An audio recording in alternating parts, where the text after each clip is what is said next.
Nela Gute, Treasurer of CB9. I'm Benny Rosenberger, Member at Large.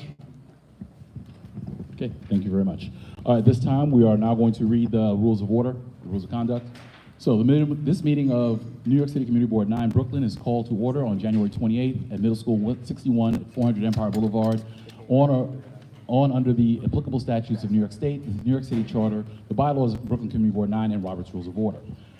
1, all community board meetings shall be conducted pursuant to the New York State Public Officers Law, the New York City Charter, the Open Meetings Law, and any other applicable laws.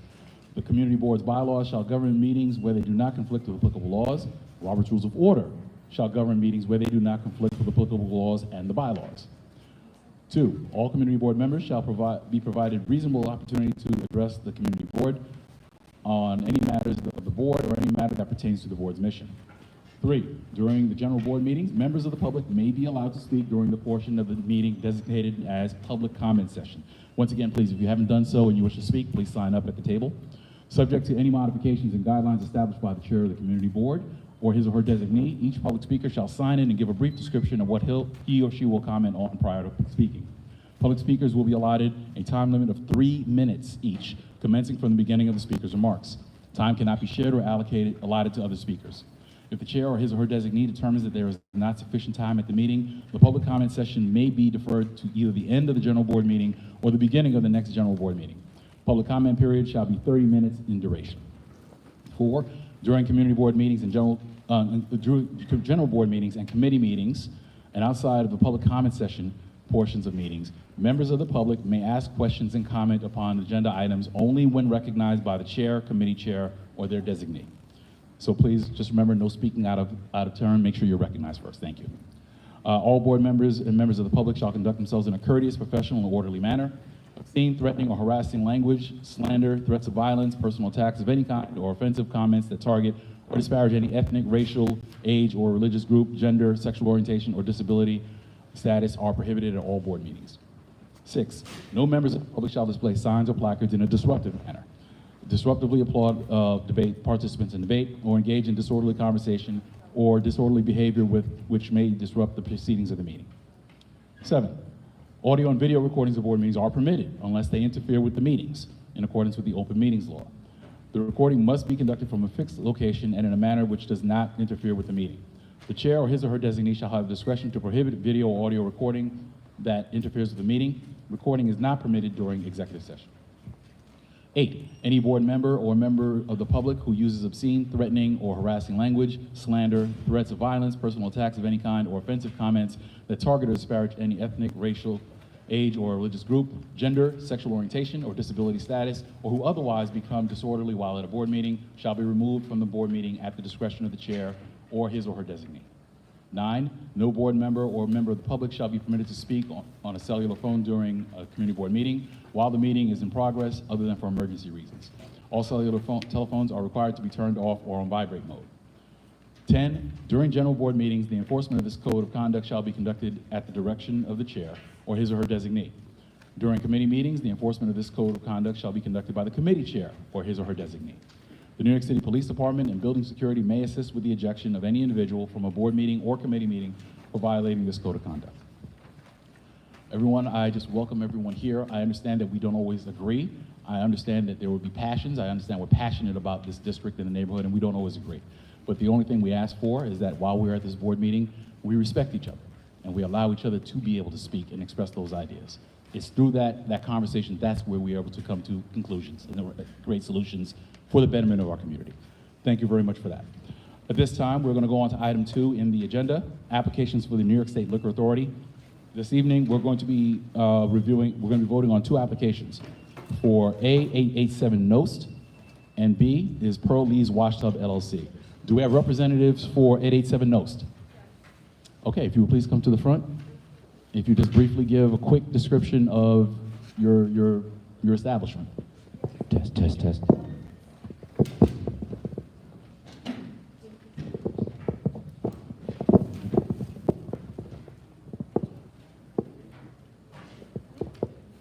We have a full house, as you can see. Hopefully you can hear me okay. So,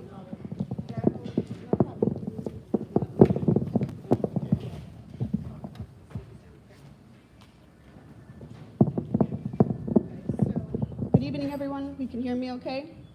Beautiful. We represent 887 Nost LLC. I have two of the applicants here with me, one of the operations manager. We're going to be doing business as Vervain. Just to give you a little bit of context of the location, we're over on 887 Nostrand Avenue. We're between Crown Street and Carroll Street. So we are proposing a 2-floor location. Our main lower level is one part, and then we have an upstairs as well. We are in a multi-unit, multi-floor building, again, out of which we're occupying 2 floors. Just to give you kind of a quick overview, we're going to have a focus on a full menu and a focus on Caribbean cuisine, which you're going to find as we go through the presentation here that we were really intentional when we chose this menu. We have nothing like it in the vicinity, and you'll see nothing like it as far as the competition when we get into our dishes. We have a full kitchen. We're talking a stove, hood system, walk-in freezer. So this is not a bar focused on finger foods. Just to give you kind of a little bit of a comparison. So within a 1,500-foot radius, have only 2 other competitors, one of which, or both of which rather, are bars with very minimal foods. Daisy Brooklyn and Rodeo Brooklyn. Those are at 225 and 227 Rogers Avenue respectively. Those are over 1,500 feet, or within a 1,500 foot radius. By comparison, while we have a full menu, they have finger foods. So they're focusing on meat and cheese platters. One of the applicants actually has roasted peanuts on their menu. So when we thought of this location, and I'll talk to you a little bit about the proprietors, but when we thought of this location, we were very intentional in meeting the public convenience and advantage by offering a menu that is not available. And we did this because that will discourage people from coming to a place where it's for over drinking. That's definitely not the focus here. Now, to talk to you a little bit about the occupancy. So we are proposing a 74-person occupancy, meaning we are not going to have a public assembly permit. We don't need a public assembly permit. We have downstairs, we'll have about 24 seats, and upstairs we'll have our main dining area of 50 seats. We do have a bar, very reasonably sized. We have only 7 stools at the bar. And then upstairs, we have a lot of counter space. Now, one thing that is very unique about the location, when you look at the layout, the kitchen is a very sort of focal point, meaning that the diner is really immersed in the dining experience as far as seeing how we're preparing the food. Our menu features some lighter eats, specialty pizzas, but we also have chicken dishes, fish dishes, and we'll talk a little bit about the menu, how we came to that and how we curated that. Now, just to talk to you a little bit about the great team we have here.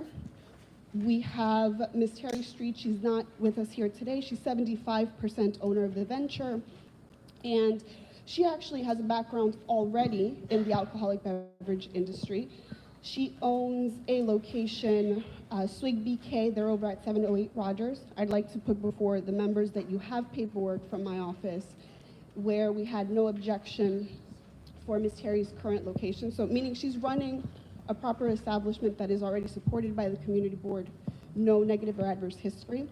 But she really comes at this, she's actually in finance. She's been with Citigroup for over 25 years, since 1999. And then she went into the restaurant space. She's been in the restaurant space since 2020. And again, full liquor license, no adverse history. So you really have somebody coming to you that is experienced in running the type of venue that we're proposing, which I think is important. We want someone who's been there, done that, right? We don't want an applicant where this is their first rodeo, and you'll see that that's definitely not the case here. Then we have Max Glazer, who is 15% owner, and he's with us here. He's an event coordinator and also a hotel owner, a part hotel owner in Jamaica. He has ties also to locations here in the city, which we'll talk a little bit about as well. And then Gregory Lee, also in the corporate world, he has been, for the last 11 years or so, you've been doing business consulting, and he's worked with two main firms in that time. But again, all that to say that these are people who are coming at this, approaching this restaurant venture with a business background. They know how to run a proper establishment, and then two of the members have hands-on experience in a restaurant setting with full liquor. Of course, we'll be happy to answer questions, but the main thing here is we are presenting a full menu, a full kitchen, and quite frankly, I think it's something that the neighborhood is missing, and these are the people to do it well.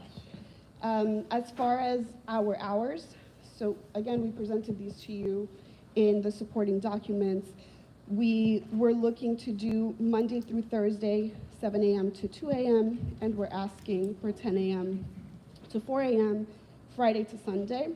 We do want to have a breakfast menu as well. We're still working through that and curating that.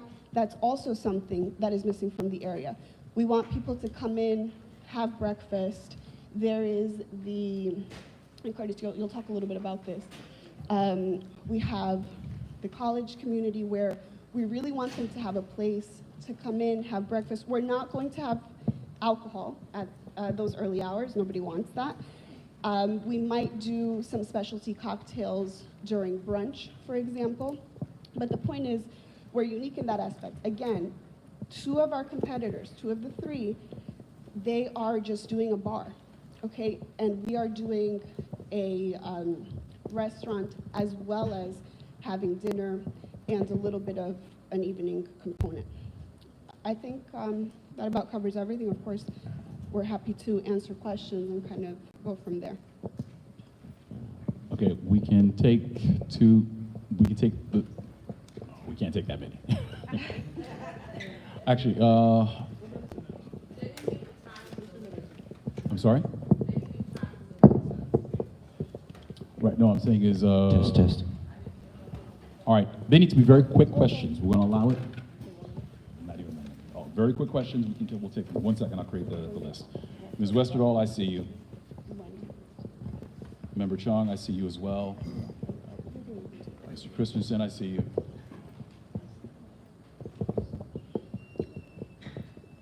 Member Cobb, I see you. Member Hartley, I see you. I'm sorry, sir, I know your name, but I'm sorry. What's your name?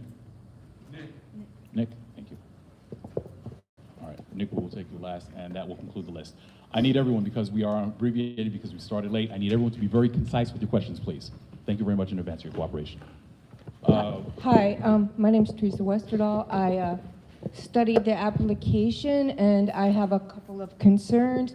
The first being that this is right across the street from a school. So I'm going to ask that liquor service be not happening during school hours. It shouldn't start until 5 or 6 p.m. if that's what you're going to do because of the after-school programs. It's right across the street. You know, the 200-foot rule, I realize, is the same block. This is across the street. There shouldn't be liquor service during school hours. The other concern is the hours. This neighborhood, we don't have this because we don't want late night bars in this neighborhood. This isn't going to turn into Williamsburg, okay? We want closing hours early. You know, this is a residential neighborhood. People need to sleep, relax. We don't want to encourage bars, so late night bar use. So we want to ask, I'm going to ask that you close by midnight. Maybe a little later on Friday, Saturday, but during the week, midnight, 10 o'clock. Thank you. Okay, do you have a brief response? Hello?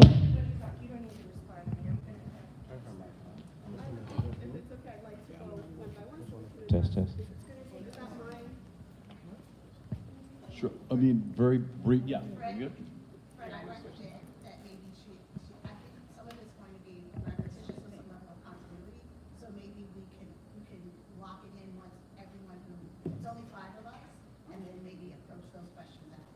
Well, let me ask this question, and thank you for that point. As I see, most of them are board members. Can we table those questions or those comments until we get to the actual voting section? Because it will be open for debate. Would you be able to stay for that section? We're going to try and get right through it, but. Was that? It's like every mic is doing it. Okay. All right. All right. The rest of the members, do you have quick questions, or are they going to be extensive?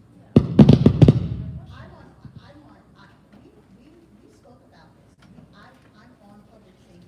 Right. And what we brought up, this is the third time that you've come here, right? Okay. Well, hold on. With that, if I can ask. Is it possible we can put that to the debate section then? Because I want to be able to discuss. It isn't a Right. debate. What we keep having the conflict of is about the business hours. You're talking, your presentation was speaking that it's in its attempts to be a restaurant. But then you're asking for 4 a.m., which we had stated in the public safety meeting in November and in December, that 4 a.m. was not to suffice in that area. Not only because there were schools, we had stated that the issue would also be noise pollution and the possibility of cigarette smoke pollution. And we stated that, and that's why we said 4 a.m. would not suffice. Now, the presentation that you're bringing today is that it is food heavy.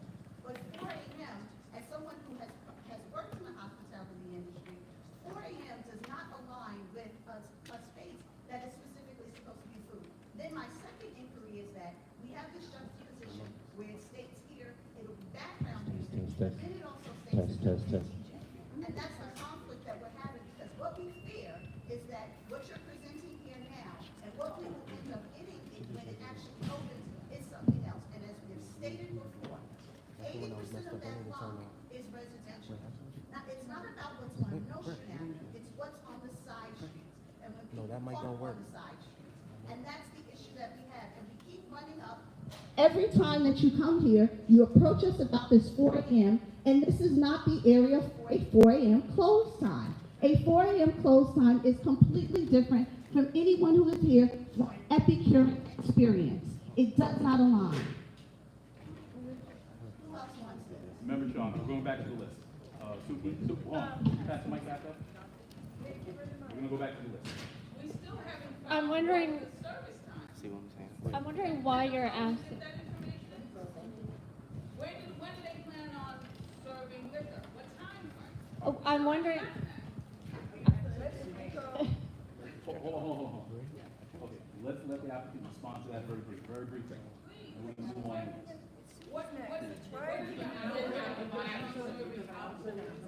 Right. Okay, you have the mic there. Test.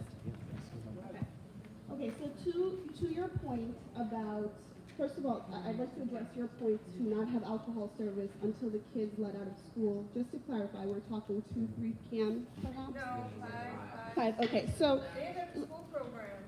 Understood. So just to clarify that point, I would like to point out, I didn't get too much into this in the beginning, but it's very relevant.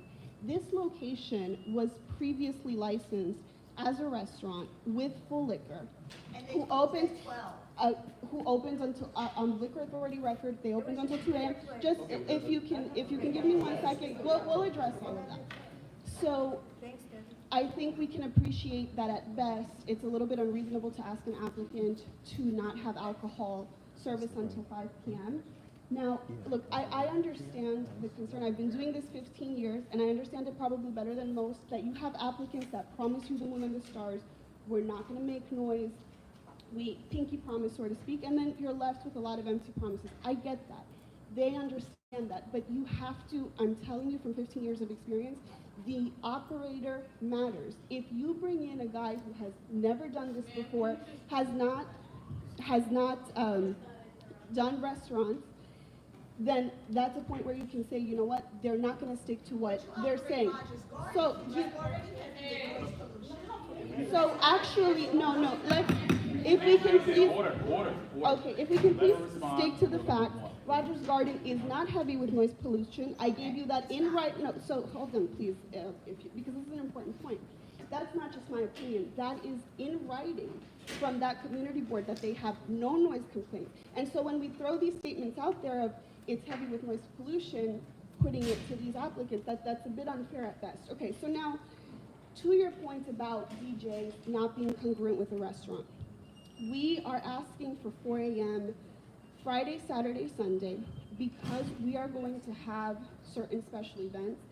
At the end of the day, we're going to be a good neighbor. We have to run a business. We have large corporate clients that these gentlemen have already worked with. So Google, Nike, a large insurance company for the main taxi service of New York City. These are corporate clients where, as we all know, we are all governed by the New York State Liquor Authority, okay? We need those hours if we have a bit of a later event to make sure that we're complying with our liquor license. I would like to point out that I understand the community concern, but legally, the county closing hours, the permitted hours in New York City are 4 a.m. This applicant is asking you for these additional hours for these special events. This is not an everyday thing, but the license does allow that. Now, I want to point something out. We're talking about the community at large, right? This community board has requested 25 signatures of support from this applicant. That's on your questionnaire. Okay, yes. Well, it was more than that later because the goalpost or the finish line kind of seems to be moving. And listen, we've adapted. And so it was 25. When you came to PSA, We need to allow, let her. So I'm happy to reiterate that. So, having a PSA meeting. so we did, the questionnaire asked for 25. If you look at your questionnaire that was given to my office, it says in writing 25 signatures. We provided 36, so we did more. Then 50 were requested. We came with 60. No, I spoke to Ms. Mia by phone and she said, look, that was not a valid or legitimate request. I've represented other applicants in this district and quite frankly, that request seemed to come sort of out of nowhere. So, but anyway, what was officially requested, they all went above those signatures, and these are all people from the community. So are we saying we only listen to some members of the community? We went and we got support directly from the community. So they've gone above and beyond to comply, and we're simply asking for what the liquor license allows, which is 4 a.m., and we're asking for it for specific events. We're not opening a drinking hole here. So you still haven't, I think that's the time. Order of the What day. time Order to of what the day. time? I'm still waiting for that. She said Okay, her so- application. From hold on. what? From when to when? There- So he gets asked a question. No. So to clarify for you, I'm sorry, go Very ahead, good. Mr. Batista. Can we just get a time? Okay, order of the day. This is not going to work if you're all yelling out. I would ask everyone, wait until you've been recognized. I already asked and I already told you this. Keep your questions concise. For the applicant, I would ask, please just keep the answers focused. Understood. We will be discussing this, there will be debate during the, when we get to the business session. Understood. But otherwise, most of that information is part of the package. You are correct. The law allows you to go until 4 a.m. I believe the committee recommendation was stipulation until 2. That will be the discussion that happens when we get to the full. All right. Are you finished? Do you have anything else you need to add to that? Well, she didn't tell us the time frame. So we are open 7 a.m. I'm not on, talking about when you're opening. I'm no, talking I understand. about when you plan on I serving want to alcohol. give you the context. It's So in the application, correct? your questionnaire doesn't separate out alcohol service versus hours of operation. I think that would be helpful so that her concern can be addressed without the applicant's input. But to answer your question, ma'am, it is going to be 1 p.m. When we start alcohol service. Not serving alcohol during children's hours, school hours. Then we would have absolutely respectfully, we would have no establishments within the 5 boroughs serving alcohol because we all have to coexist within schools. I think that. Yeah, I'm sorry, yeah, go ahead. No problem. Okay. We have Suki, we have Mr. Christensen, we have Ms. Cobb, we have Nick, and then we need to move on. 1 p.m. to 4 a.m.? No. So we are asking Monday through Thursday, 2 a.m., 1 p.m. to 2 a.m. The 4 a.m. is reserved Friday, Saturday, Sunday, because that is typically when we have the corporate clients and the special events. But again, Friday, Saturday, Sunday, we're not going to be open every single day until 4 a.m., which is, I think, is very reasonable. I'm talking to you from experience of hundreds of applicants, including in this district. People say 4 a.m. and they want it across the board. We're working with you. We're not asking for that. Thank you. I appreciate it. Why are you asking for patron dancing? I mean, I'm seeing dancing and 4 a.m. Where and are I'm you thinking seeing that? nightclub. I'm sorry, I don't mean to, There's but a checkbox here that says patron dancing. if you can point me to that, I'd be happy to- Number There are no numbers on this questionnaire. So Number 13. are we looking at the same document? So the questions, which are typically your method of operation, so we've checked off background music, we have a DJ, and we do not have patron dancing. Okay, We've but never- it's checked on the application. I'm sorry if that's a typo. I'm going based on exactly how it was printed on. If anybody, you have the pretty blue paper, I have the boring white one. If anyone can share with me what she's talking about. But either way, I mean, the point remains, we're definitely not doing dancing. That would not be in the spirit of our venue. Okay, so What that do you see the dancing? I'm sorry, application if will you don't be mind. amended? I'm happy to amend, please, yeah, that's oh, you're talking about the 30-day notice, no, this is not. That's interesting, because that's not a proper copy, we're not asking for, Okay. yeah, so, Okay. you know what, just for the record, we're not asking for patron dancing, you're not actually talking about your questionnaire, you're talking about the 30-day notice. Okay. Even that, you'll notice we initially notified this board back in May, but anyway, no, that is, we're not doing Okay. patron dancing. Okay. All right. That's not the, no, I understand, that's on the community board notice, but what I submitted and the records that I have from my office, see, first of all, we never requested patron dancing, and then we had to re-notify you in November, because we hadn't heard back from the board for quite a while. But anyway,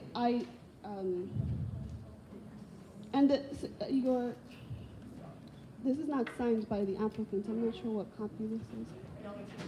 Well, listen, so what But anyway, we don't, no, we're not looking for patron dancing. I apologize for that confusion, and I'll provide proof. The good thing is we keep good records, so I'll provide proof to the board of what was sent over.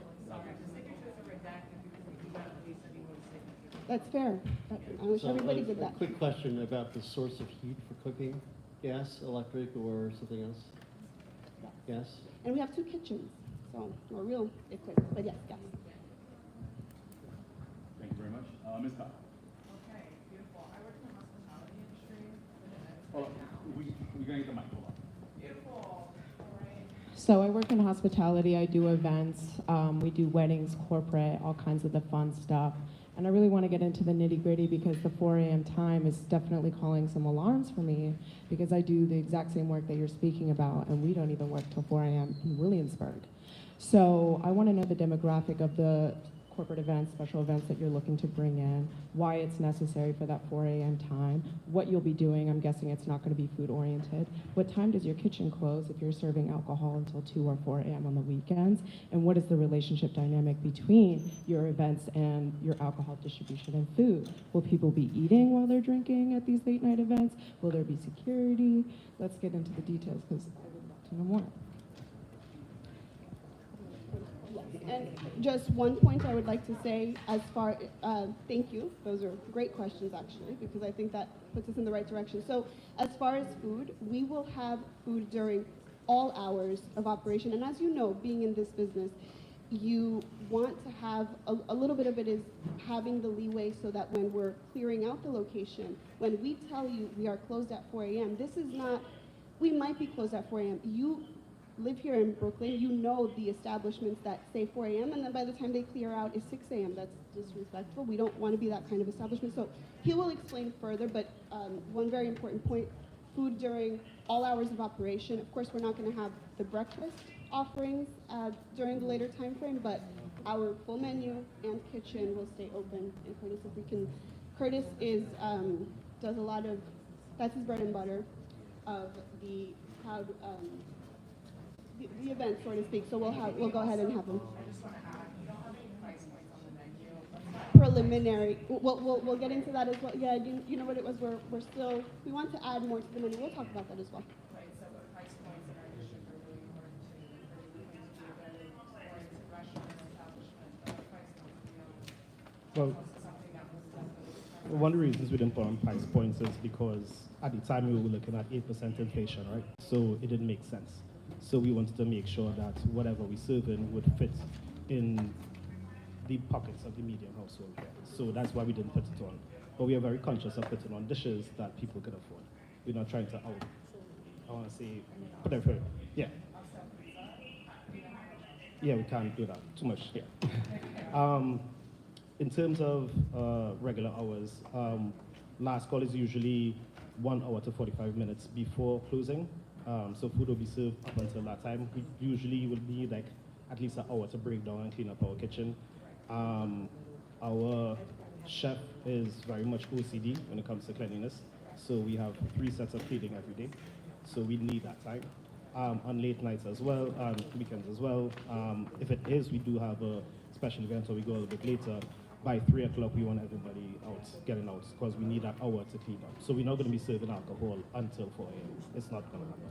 So you're essentially stopping your service distribution an hour? An hour before, hour to 45 minutes before, so we can clean up, get everybody out, make sure to get, Including liquor sales? Because including liquor sales. I know in hospitality, our kitchen closes, but you can order drinks until 4 a.m. Oh, no, we're not going to do that. Once we say last call, it's last call, yeah. So then why do we need extra 2 hours to stay open if really it's just a matter of closing? I can close while no patients are sitting inside. I can finish cleaning, right? I don't need to keep an open register to essentially Yeah, but if I, make sales during that time. no, but if I, yeah, Somebody wants to walk in at 1:45 in the morning and say, hey, can I get another shot? no, Are you, you're not gonna do it? no, we're not going to do it. We need that hour behind. So even though we close, we still have to wrap up on our end. So we want to be within the limits that the city is allowing us, right? So if it is, we say we have a special event that is finishing at, on the book, say 3 o'clock, 3:10, like we want that extra 50 minutes. We need to clean up. We want everybody out, including the people who basically rented the space from us. Like, say, one of our corporate clients, that we have all paid up and left. So we don't want anybody to be in the establishment after. So that's why we need that extra time.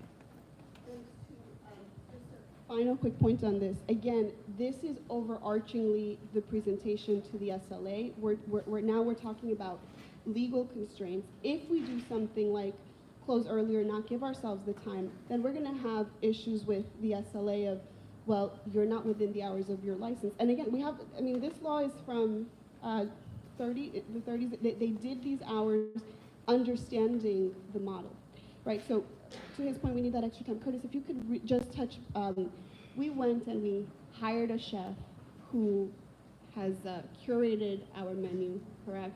So this wasn't just somebody doing food prep. I want to make that point because somebody said it, where you have applicants that promise you the moon and the stars and then they change. So anyway, we were very intentional in hiring our chef, again, because the focus is food.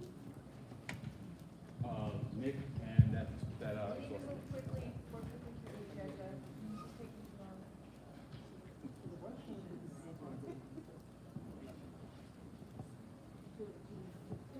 I just want to make it clear to everybody. What happens is if you give them 2 a.m., then they have to do the breakdown starting at like 12, after 12 or something like that to finish their thing until 2 a.m. because that's the hard cutoff. So they would have to start their stuff at 12 something to stopping the service and then do their cleanup and everything else to be done by 2 a.m. So when we say 4 a.m., what that means is really like they're starting their cleanup after 2, whatever you guys said, right? But it takes some time. So if they would have 2 a.m., then that would mean they would have to start their cleanup and stop service at around 12 something. So. Doing that who are open until 2 a.m. Say that again.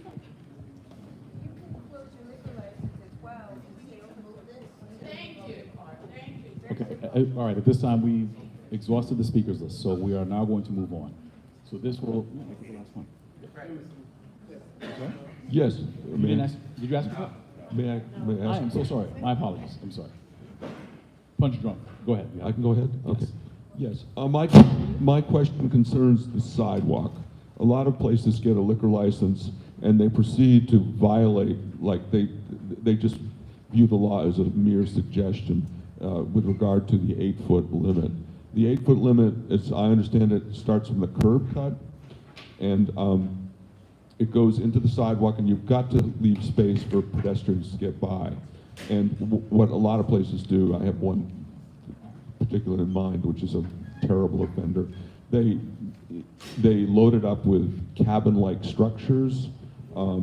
They put plant pots in front of, large plant pots in front of the cabin-like structure, and then layers and layers of delivery bikes tethered to bus poles.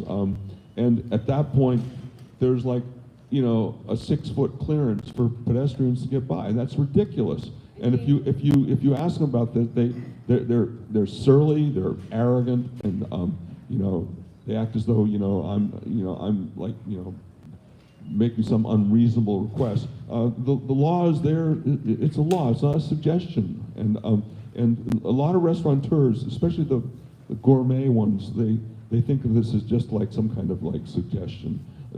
Well, first of all, do you plan on having like outdoor dining? I'm assuming you do in the summer. No, sir. Rest assured, we understand that that's a problem, and listen, I feel you for every borough, but no, we're not having outdoor dining. To us, that is incongruent with our brand and focusing on the food. We don't want food out there, so no, we're not going to do And that. no cabin-like structures. No, what you're talking about is the roadway, the sidewalk programs, which now you know they're permanent. DOT is. Yes, doing you know, but we're not going. We're not a lot of places they think, oh, we just take the roof off from it and that satisfies the cabin-like structure. Just super briefly, I mean, some places certainly still have them up, but I know we've seen the vast majority of those come down. DSNY came and took the No, ones they're that- still up. No, I know there are many And they're still up, ridiculous. but 100% according to the law, which we 100% abide by, all of the former structures are supposed to by law come down, and then the new regulations for the cabin structures go into effect as per individual applications, starting, I believe it's in April, and then they're only, the structures that will be currently allowed under law are only allowed April through, I believe, November, and the legal allowance for that is entirely different than what was set up during COVID. And I understand that people don't abide by the law in many cases, but our intent is to 100% do that, and those regulations have changed and will be very different with the set of structures that come in April, as to my understanding in terms of like city regulations.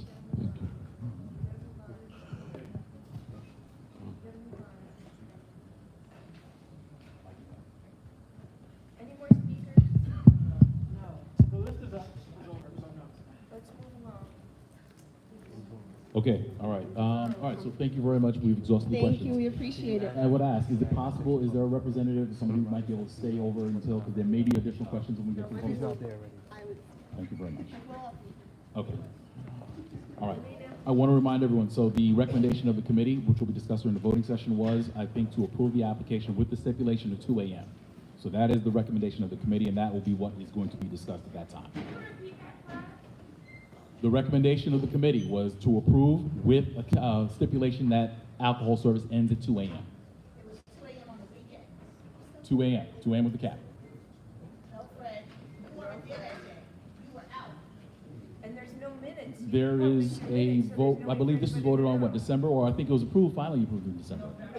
You were out that day. We took minutes. I sent it over to Dante and Mia.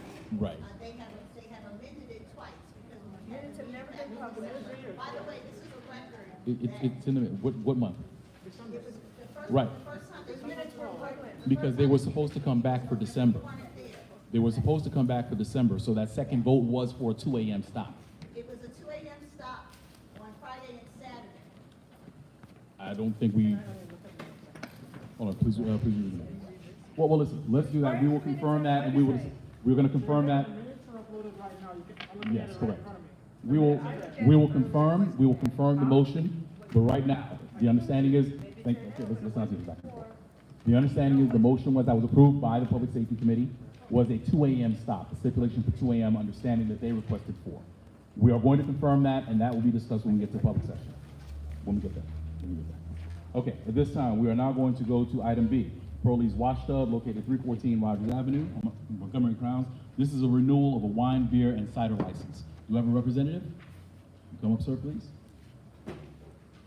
If you could very, very, very briefly tell us about your establishment and what you've done and your history there. Don't rush them, they have 40 minutes. We don't have 40 minutes. We never had 40 minutes, but you let them run on because you never stopped them. And that's how we're kicking off to the 35. Anyway, go ahead, sir. Yellow. Hello? Yep. Hello? Good evening, Community Board 9. My name is Theo Dupree. I'm the owner-manager of Pearl Lee's Wash Tub, which is a laundro bar. We are a boutique laundromat that happens to serve food, beer, and wine. We are here, this April, we'll be here 2 years, and we are up for renewal. And so far, everything has been going good. We've been getting good reviews from the community and people that are coming by. We'd like to continue to do that with your approval for renewing of our liquor license. Any questions? Okay, we will take a speakers list, very short speakers list. Anyone have any questions for this application? Yes. Yes. Any other questions for this applicant? Our hours of operation are 8:30 in the morning to 11 at night. We serve breakfast in the morning, and then from the midday to about 9 p.m., we serve food, beer, and cider. We shut down at 10, and then we close at 11. Okay, thank you. All right, we're going to recognize that as the last question. We will be voting on this at the business portion. More than welcome to stay. Otherwise, if you wish to leave, that's fine, and we will advise you of the board's. As a matter of fact, tonight we have comedy night, which starts in a half hour. So we have 30 during the minutes. summer, we also have jazz. We have a three-piece band, live band, that performs in our patio. We do have an outdoor space. But those are the events that we do on occasion. Okay, thank you very much, sir. Thank you. Okay, so those are the two applications we're going to be reviewing this evening. At this time, we're going to now move on to the public commentary period. Do we have the speakers list? All right, I remind everyone the public commentary period is 30 minutes, okay? Again, anyone who signed up for comment, you have a maximum of 3 minutes. Please respect the time. We'll give you a heads up, or there will be a timer here. We will let you know when you have 30 seconds. At that point, please start to conclude. We want to make sure everybody ends in the 3 minutes. That way, everyone can be able to speak and continue the business. All right, at this time, Madam Secretary, if we can record the time. We are starting is 8:04. All right, first speaker is Mr. Michael Brown. Please come forward so you can speak on the record. So this is my first time doing this. I live on Nostrand Avenue on the corner of St. John's, and I'm here to I don't know, find an answer or solution for the noise that's been created by the metal plates that have been, okay, so back in the fall, real quick, we had, the streets were dug up for some sort of a gas line renovation situation. I don't know what it was about. They supposedly finished, or I guess was supposed to finish the job. They left these metal plates that cover these large gaping holes in the street right in front of my building, which is an apartment that's above commercial space. And what happens is those metal plates, they get run over by vehicles, trucks, double accordion buses, and every time they run over those metal plates, we get noise at the level of a slight earthquake tremor inside our apartments. And I've called 311 to report it. I've spoken to the construction workers when I see them. No one seems to know why those holes are not being refilled with, I don't know, whatever they dug out. If there's a reason that they're still keeping those holes open and covered with those metal plates, we don't know what's going on. And it's been a disturbance to myself and all the tenants in my building. And no one could give us any answer on why it's happening or when it's going to be resolved. And we're just looking for a way to maybe get some answers or speak to whoever because I know it's the Department of Transportation, and they're outsourcing, I guess, contracting with whatever construction companies they're dealing with. We would like to know the name of the business that is responsible for the construction, and get some answers on when we're going to get some relief on the noise and rumbling that we all have to go through on a daily basis due to traffic that's going up and down Nostrand Avenue. On the side street, there's one plate on the side street on St. John's. There's that 3 minutes? Sorry. Yeah. So anyway, we're just looking for answers. I'm looking for guidance on how to get it to stop. That's it.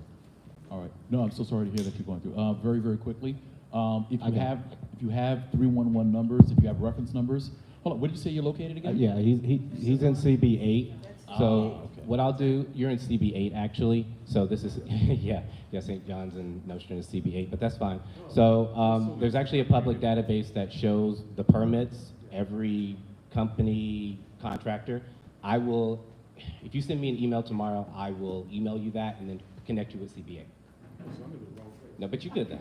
But you go. You're in the right place, sir. You're in the right place. Yeah. Sir. Okay. All right. Thank you very much, Mr. Brown. We'll make sure we direct you in the right place. We'll get you the assistance. All right. Next speaker, we have Mr. Dwayne Nichols.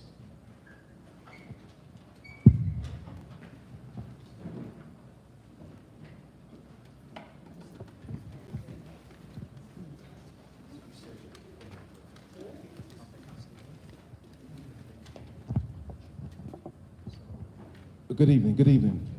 My name is Dwayne, and I just want to talk to everyone about the last ULERP meeting, and I also want to just discuss Suki's push for a rezoning study that could possibly hurt this community, right?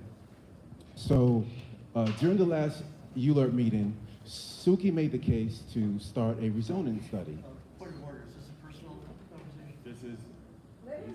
Yeah. During the last ULERP meeting, Suki made the case to start a rezoning study to the Land Use Committee.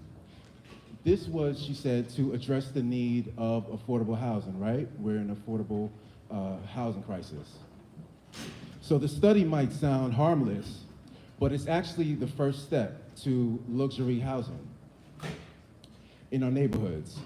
So as y'all may know, this is gonna lead to upzoning, and it pushes out long-term residents like myself, where I'm now in Canarsie now. So because of because affordable housing to me is a real estate trap. So the reason why we're displaced is actually due to affordable housing. The reason why we are evicted is actually due to quote-unquote affordable housing. We need to actually break the positive association that we have whenever we read the term affordable housing, all right? So if Suki won't stop suggesting that we do these rezoning studies that leads to CB9 having housing that's unaffordable, then I demand that she change her approach or that we remove her as the chair of the Land Use Committee. Thank you very much for allowing me to speak. Thank you, Mr. All right, next speaker we have Mr. Malik Shakur. And I apologize in advance if there's any mispronunciations. Please just correct it for the record if I got it wrong. The chairperson of Community Board 9's Land Use Committee has been violating and implementing her own personal policies, changing the votes of the committee without their knowledge and mishandling the committee members' time. Changing the vote of Land Use Committee in January of 2025 during a special meeting of the Community Board, Suki presented a recorded vote of no with conditions to the general board members from the Land Use Committee on the Empire Boulevard rezoning proposal that will overshadow 5 schools in the community, when in fact the Land Use Committee had voted a straight no. Presenting land use framework without consent or review of the Land Use Committee. In June of 2024, Suki presented to the general board a land use framework that had not been presented or voted upon by the Land Use Committee. She created this framework with the help of Chairman Fred Baptiste, and then Fred presented it to the general board as a decision of the Land Use Committee, when in fact it wasn't. Long-winded meeting since becoming chair, Suki has run the Land Use Committee as her own personal committee, with meetings going on for 3 to 4 hours on issues and agendas she feels is important. She has failed to consider the members of her committee and has refused to gain consensus on what should be discussed and explored. Perpetuating a scam to get community upzoned, Suki has lied about an agency singling out the community for proposed development potential. According to CB9's office, no such initiative has been presented to CB9. With this lie, she has instructed her committee to begin the process of rezoning study to figure out where affordable housing can be. She specifically wants members to focus on Empire Boulevard and other commercial streets to entertain the idea of creation of affordability. The issue with a study is that it begins a study that can be given to the Department of City Planning, and then an upzoning occurs that the community has no power over. However, instead of calling it a study, she claims they will be simply investigating what the current zoning is and its development potential. This, however, is the first stage of a study, where the community is divided up into sections and members review each section for what currently exists. We demand that unless she begins to change her attitude and change her view of the will, of this community, that she must be removed and the process must begin immediately. Thank you, Mr. Shakur. At this time, do I have, and I apologize, is it Shakira Leandra? My apologies. You just say your name for the record as well. Shaquille. Thank you. Appreciate everybody. So, as my brother Dwayne mentioned, I'm also a member of the community. It's actually my middle school that we're standing in right now. But I would just like to everybody to understand that the community board should represent everyone in the neighborhood. But underneath Fred Baptiste's leadership, that has not been happening. Fred has stacked the land use committee with pro-development white men and left out the black women, even though CB9 represents a mostly black community. But at the same time, the housing committee, which is mostly black women, hasn't even been allowed to meet since September 2024. Fred also has fired the housing committee chair and stopped the committee from running on its own, while the pro-development land use committee gets all the focus. This is unfair in the fact that it silences all the voices of the people most affected by this ethnic cleansing and displacement. CB9 should be a space where everybody is heard, all voices, all races, all ethnicities, and if Fred won't stop excluding and silencing black voices while promoting the developers, then we must hold him accountable by changing his behavior or removing him from chair, period. Straight ahead, that's all I got. Thank you, Mr. Leandro. At this time, okay, and I apologize. Do we have Nkululeko Seshaba? Who needs freedom, y'all?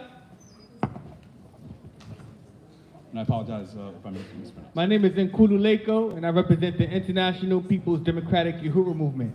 I'm here this evening to express no confidence in the leadership of CB9, particularly under the leadership of the chair, Fred Baptiste. Under his leadership, the voice of the working class community has been undermined, and the displacement of African people in the Crown Heights area of Brooklyn is at an all-time high. Literally, the population of black people is decreasing in Crown Heights, while the white population is increasing at the expense of those who lived here for decades.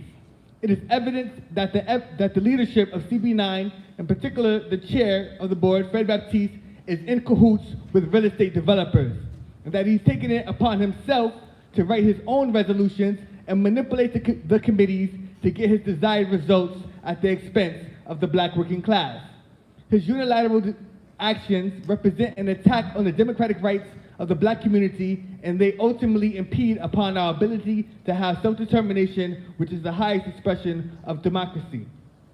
Mr. Baptiste is appointing himself to be chair of 40% of CB9's committees, instead of appointing chairs for various committees, such as housing and safety, as directed by CB9's bylaws. Mr. Baptiste continues to chair these committees and thus currently in chairing 40% of the committees of CB9, which include safety, housing, executive, and the general board. Stacking land use committee with white males who are pro-developers and pro-gentrification. In September, Mr. Baptiste purposely stacked the land use committee with white male pro-development members. Not one black female board member is a part of the land use committee at that point in time. So it's our responsibility to organize in the interest of the black working class in opposition to the leadership that is currently in place here at Community Board 9. And we would like for all the members of our community who want to stand in unity with justice to support us in this move. Thank you for your time. Uhuru means freedom. Uhuru. Thank you. I have Zoe Churchill. Zoe Churchill. What? Zach. Sorry, my handwriting might have been bad. Zach, oh, my bad. Zach Churchill. Hello, everyone. I'm Zach Churchill. I'll keep this quick for you all because I know we want to move on. But this is just a little announcement. I work with a nonprofit called Good Shepherd Services. And as of starting this month, on Mondays and Wednesdays, we are offering community benefit assistance help in the Community Board 9 office at 890 Nostrand Ave from 9 a.m. to 5 p.m. So if you or anyone you know in the community needs help applying for community benefits such as food stamps, rental assistance, one-shot deals, cash assistance, so paying back rental arrears or paying for food and other expenses in the home, as well as some more in-depth landlord mediation work and things like that. Please come talk to me after this. I have cards and flyers, or in the e-blast for the Community Board 9, you can see our information as well. We're just trying to spread the word and connect with as many residents as possible so we can serve the community as much as possible. Thank you very much. Thank you very much, Zach. Appreciate it. Next, we have Alicia Boyd.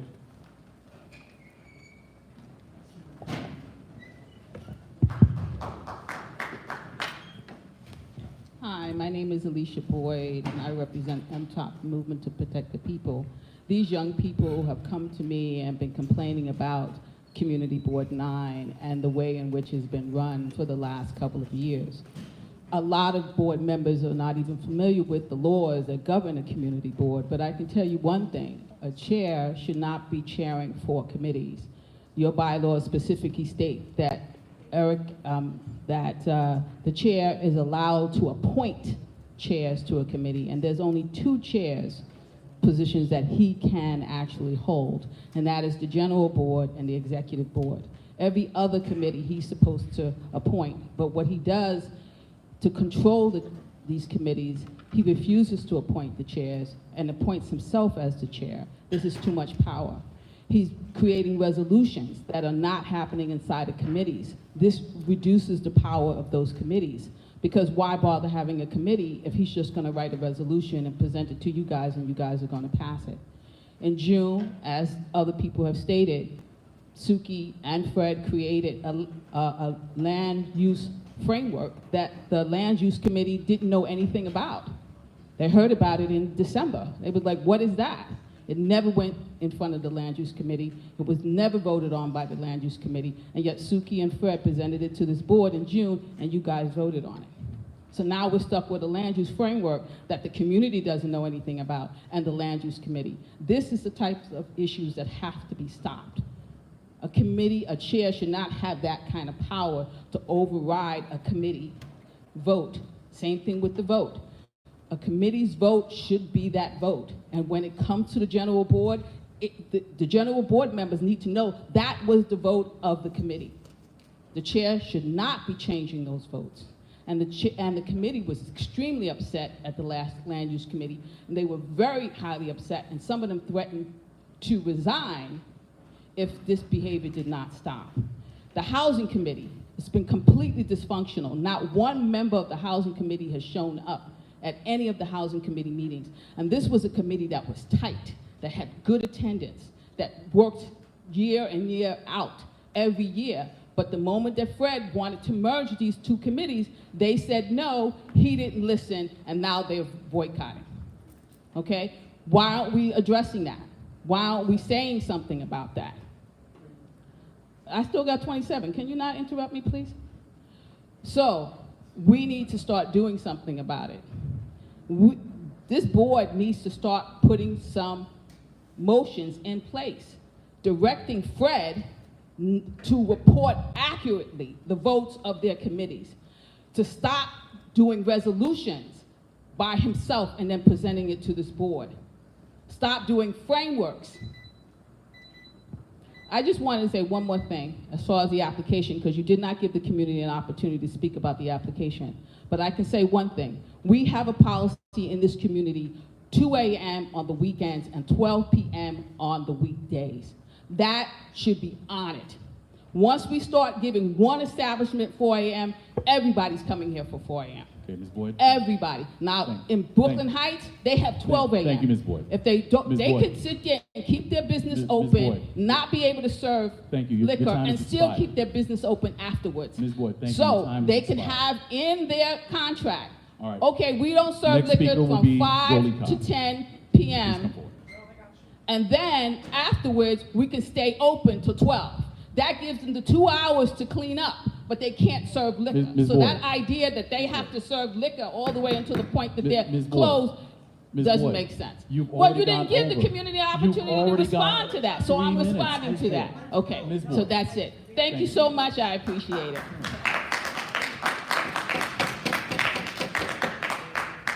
Go ahead, Ms. Hey everyone. First I want to start this off because I feel like Fred and Suki both know where I'm about to take this, but it's no shade to you guys. I respect all the work that you do. Suki especially, you do a lot of work for ULERP and it takes a lot that I feel like a lot of people don't recognize.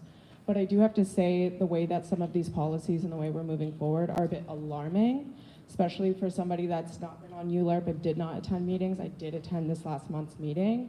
And to go through and see no housing committee for the last year since I've been approved was a realization that maybe I'm not paying as close attention as I need to. We need to have the resources to be conducting proper investigations and ensuring that every one of us in this room are being handled with care and with the best oversight from all kinds of visions. And what it's seeming like is that we're not taking the due diligence to do that. If anything, we're misleading and missharing information. And I think that's something that you both should be very mindful of. Today, I will be making a motion to reinstate Housing Committee effective immediately. Because if we're facing a housing crisis, we need both of these working together. And it would be nice to have support from the board because these are conversations that each one of us should be paying attention to, even within our limited bandwidth. We're all busy. I know everybody has their own schedules, but like these things matter. And we deserve to have these committees in place doing what their jobs are supposed to be doing. Fred, you should not be a chair on these other committees other than executive and what you're doing now. There are so many other, hold on, I'm sorry. To me, you're not, it's almost insulting that you don't think any of us are capable of reviewing and exerting to what the committee or the community needs. There are plenty of talented, capable people that if you designate and share and work collaboratively with, that we could all mutually work together for shared goals, which is the point. That's why we're a community board, not an individual board. Thank you for your comment. Hector, did you? Okay, you're the last one. Thank you. Ready? Good evening, everyone. Listen, whether it's real or perception, an inefficient board really spreads the word around the community. We have enough elected officials that are not doing the job that they're elected to do. And so this board has to do its best job to represent the community, to make sure that people that are coming to these meetings and hearing about these meetings are not getting a negative feedback from the people that are attending these meetings. Because quite frankly, this is the last stop for the community to get some kind of justice in their own community. Look around you. We're actually losing space in our community. We're getting buildings that we cannot even afford.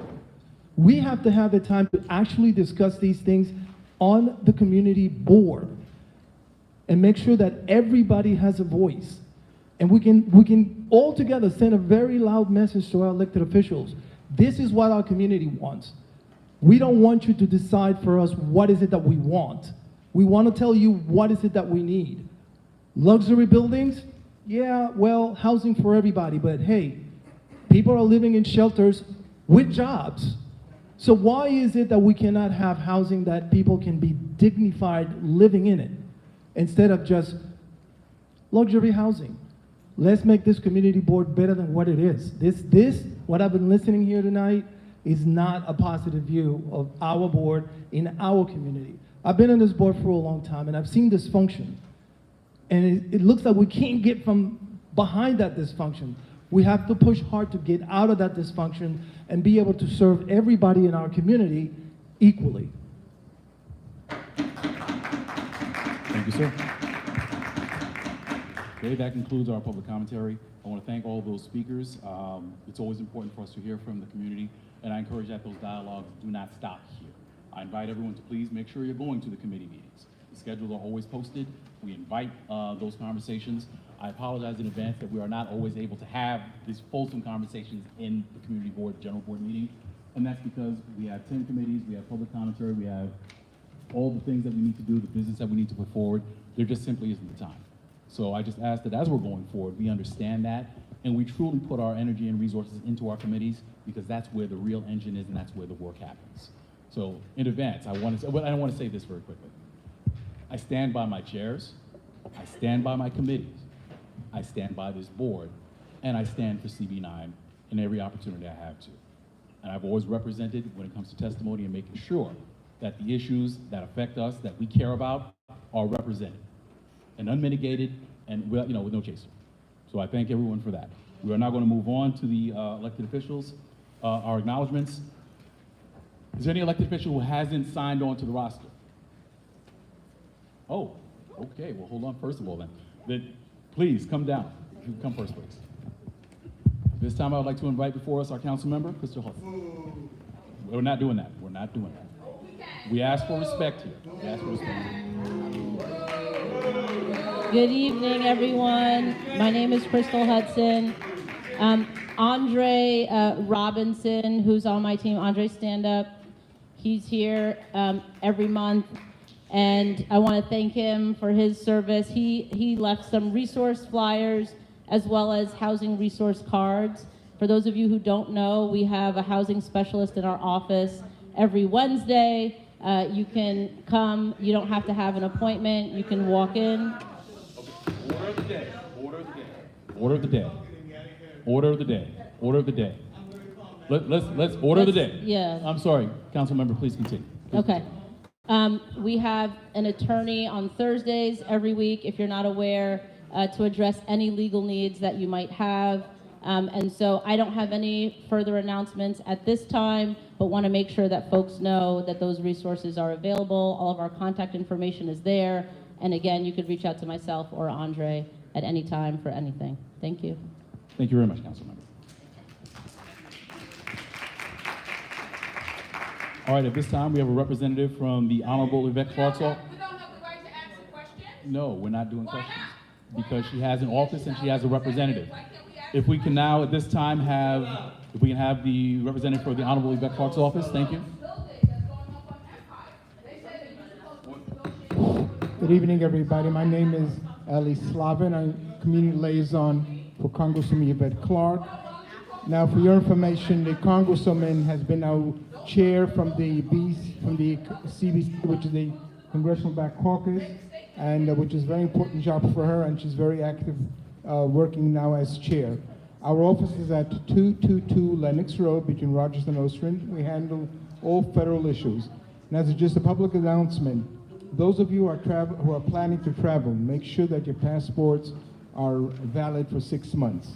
However, if you find yourself in an emergency situation where you're traveling within a couple of days and you don't have a valid passport, reach out to our office because we have representation in the passport offices actually all over the country, especially in New York, where we can get your passport within 5 days of your travel.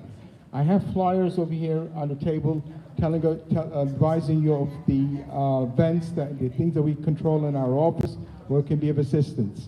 There's a lot of information on our website, which is clark.house.gov. Clark.house.gov tells you all the events that are happening in DC. We're also planning, I don't have information yet, we're planning a Know Your Rights because of the situation that's going on. Many people are nervous, apprehensive, so we're going to be holding a seminar on Know Your Rights. One more thing, if you travel, you should, I have flyers on the table again, take a step. It's Smart Travel Enrollment Program where you connect with government officials wherever you travel so you're aware of what's going on, and God forbid you have an issue, you can reach out to the consulate of where you're traveling. Besides that, we wish you all well, and this is quite an exciting meeting. I wish everybody luck. Yes, thank you. Thank you very much, Mr. Scott. All right, this time we call a representative from the Honorable Zillow Myri's office. Is that right? Good evening, everyone. My name is Portia Edwards. I'm the District Director for State Senator Zelma Myri. I don't think it's too late to say Happy New Year since this is really our first time meeting for the year. So Happy New Year. I just wanted to come and bring some information from the office that's going to be happening in February. Coming up next week, Tuesday, we have a bookkeeping cleanup for self-employed filers. So that's small business owners. If you're a gig worker, if you're a freelancer, the flyers are over here. If you need one of those, if you need help with some bookkeeping and learning how to clean up your books right before you do your taxes, we are doing a virtual event next week on the 4th, and it starts at 6 p.m. It's virtual, so you can sign up on the flyer that is there.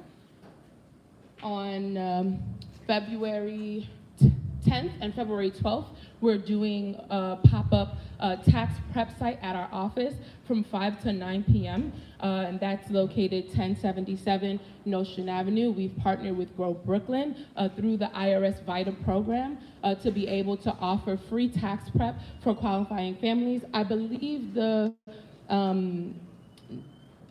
income number goes up to about 80 or 90,000 a year for it to be free tax prep. If you're interested, you can always call our office. It is going to be on Monday, the 10th, and on Wednesday, the 11th of February from 5 p.m. to 9 p.m. It is by appointment, so please feel free to give our office a call so that you can come in and get your taxes done for free. Between those 2 days, on February 11th, to follow up on the bookkeeping cleanup, we're doing a tax filing and record keeping workshop with Grow Brooklyn as well. And this one is going to be in person at Major Owens, and it's going from 6 to 8 p.m. So that's on February 11th. There will also be some free tax prep happening that day for individuals as well. So there's going to be a workshop for small business owners and gig workers, but then there's also going to be free tax prep for individuals at Major Owens on February 11th from 6 to 8 p.m. We're also partnering with CB9 and the IRS. It's a bunch of other people. That's just not on the flyer, unfortunately. And then on February 22nd, we're doing our homeowner and tenant housing resource fair. This is one of our biggest events that we do every single year. And so if you are looking for help, if you're a homeowner, if you're a tenant, If you're looking to purchase a home, we are going to have a lot of organizations in the building that day, and we would love for you to be able to come out. You don't see them here as of yet because we're still collecting organizational information, but I did want to make sure that you guys got a flyer for the event. It is going to be at the Brooklyn Public Library on February 22nd. It is on a Saturday. We normally don't host events on Saturdays, but we realize that this event is going to be so big that we want to make sure we can get the community out and be in a very central location for everyone to be able to access the information. And it's going to be from 12 p.m. to 4 p.m. If you have any questions, please feel free to reach out to me. My email is p.edwards@nysenate.gov. Again, the office is located at 1077 Nostrand Avenue, and the office telephone number is 718-284-4700, taking appointments from 10 a.m. to 5 p.m. Monday through Thursday, and from 10 a.m. to 3 p.m. on Fridays. Thank you, guys. Thank you very much. I'm not sure I'm quick to answer questions. No? Okay. I'm sorry, can you ask me in the back? I can answer in the Wondering back. when is Senator Byrie ever going to show up at CB9? We haven't seen him since he's been in office. Is he allergic to us? All right. I will let him know your concern. Thank you very much. All right, if this, Yes, it's 718-284-4700.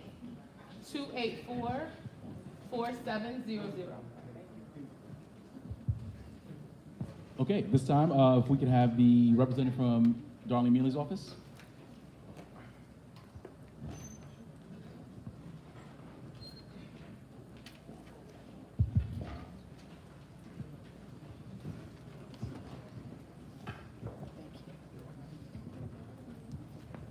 Good evening, everybody. My name is Ayanna Williams. I'm the Chief of Staff for Councilmember Darlene Mealy, the 41st District.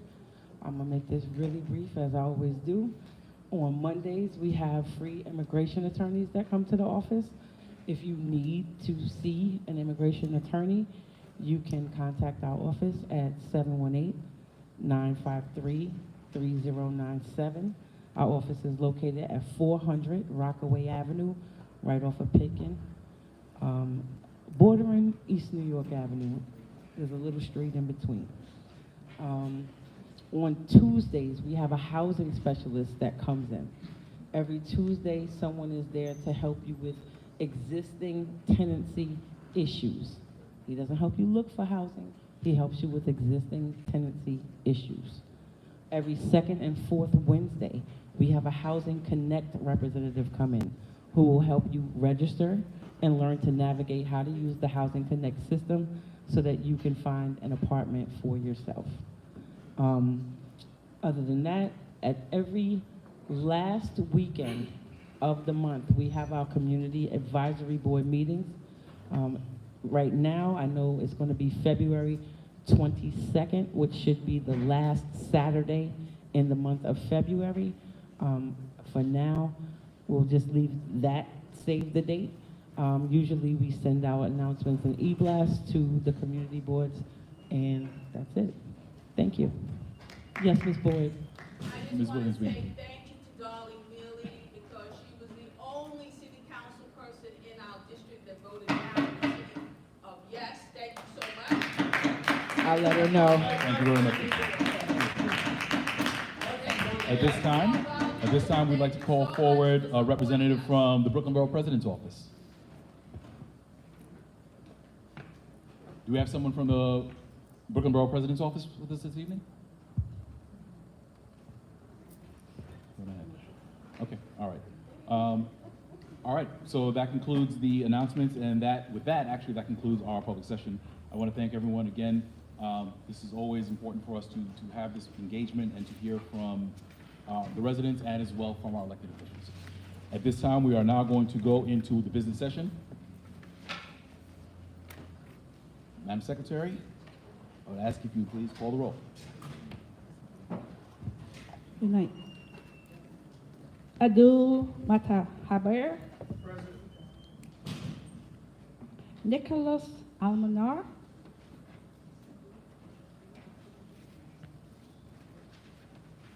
Fred Baptiste. Augustine Blackwell.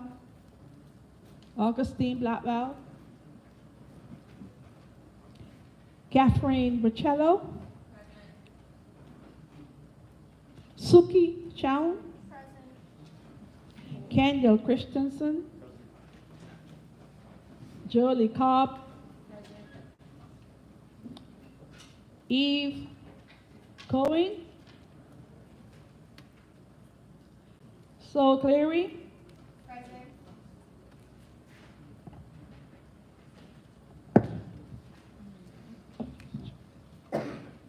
Max Roland Davison. Max Roland Davison. He's here. I thought- Maybe just go to the back. Oh, yeah, come back. Candace. Max Roland. Thank you. Candace Edwards. Lisa Etienne.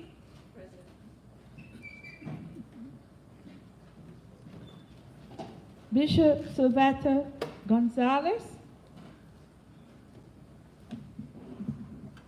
Shauna Hartley. Rob Herbert. Volney Joseph.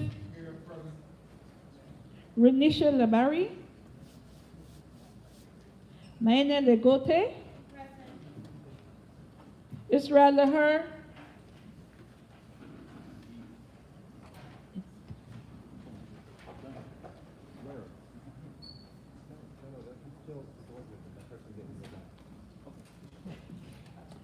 Francisco Leopold. Courtney Lazal. Courtenay. Letwin Mavina.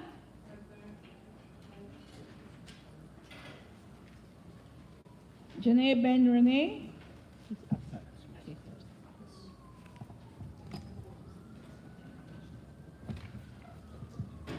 Natalia McGee. Ethan Norville. Denzel Adoro. Denzel Adoro.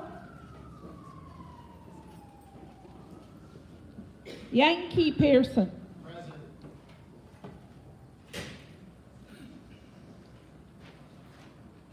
Vanessa, she's absent. Yunella Ron Perry. Felice Robertson. Benny Rosenberger. Melissa Sevier. Melissa Sevier. Lillian Swan. Bakari Tandor, he's absent.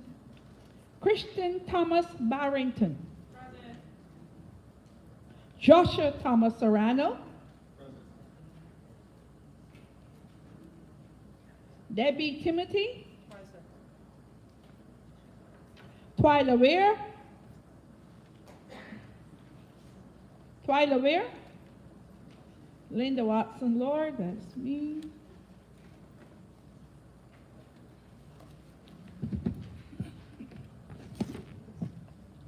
Miss Teresa Westerdahl. Lorianne Woolsey. Thank you.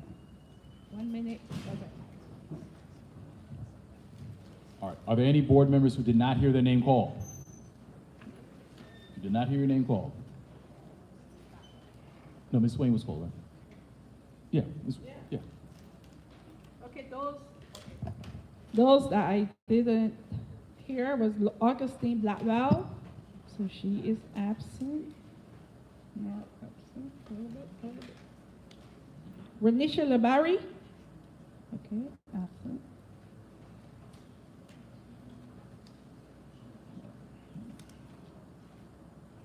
Brittany Ellerton. Brittany Ellerton. Okay. Absent.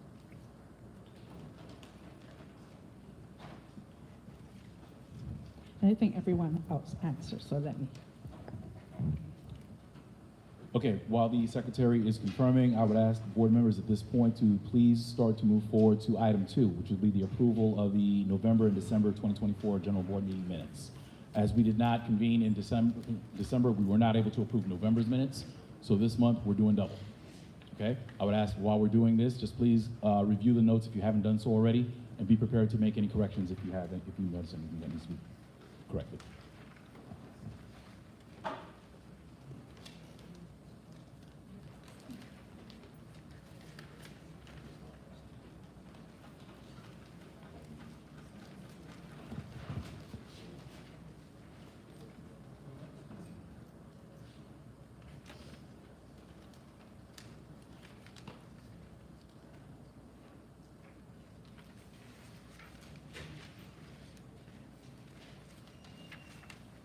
Actually, there is one correction that we would need to make to that as well. There is one correction. It is part of the agenda. It is in the notes. We would also need to approve the minutes for the special meeting on January 9th. So that's 3 sets we actually have. So please make sure you read that as well.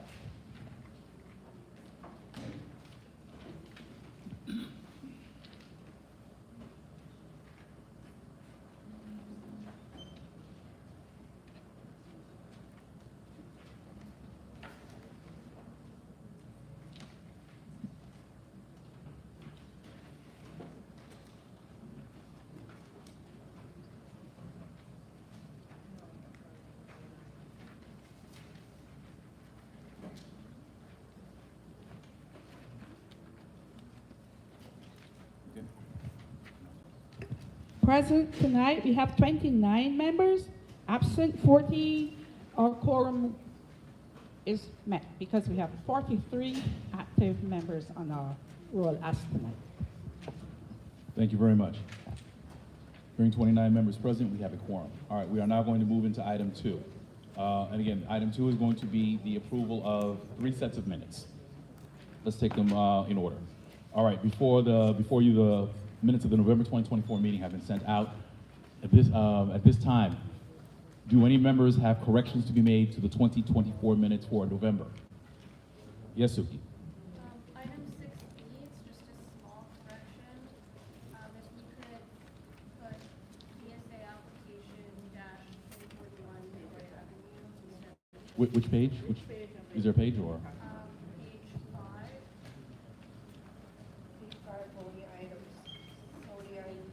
Page 5, actually, it's this page. All right, on the November minutes, correct? Page 5, item 6B. Just a small clarification, if you could say BSA applications 341 Troy Ave. BSA application 341. Oh, yes. Troy Avenue, okay? All right, thank you. That correction is noted. Are there any other corrections to be made to the November? Troy. No worries. Okay, are there any other corrections to be made to the November 2024 minutes? Call for a second time. Are there any other corrections to be made? Hearing none. Any objection to adopting the November 2024 minutes by common consent? Hearing none, the minutes are adopted as corrected. All right, next I'll direct the members to the December 2024 General Board meeting minutes. They have been included as part of your package. At this time, I'll open the floor. Are there any corrections to be made to the December 2024 minutes?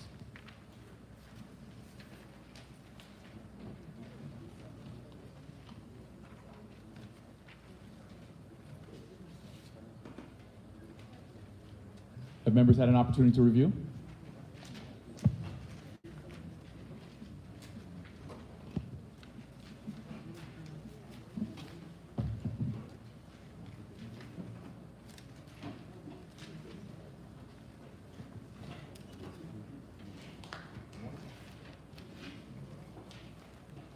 All right. At this time, I'm going to call, are there any corrections for the December 2024 minutes?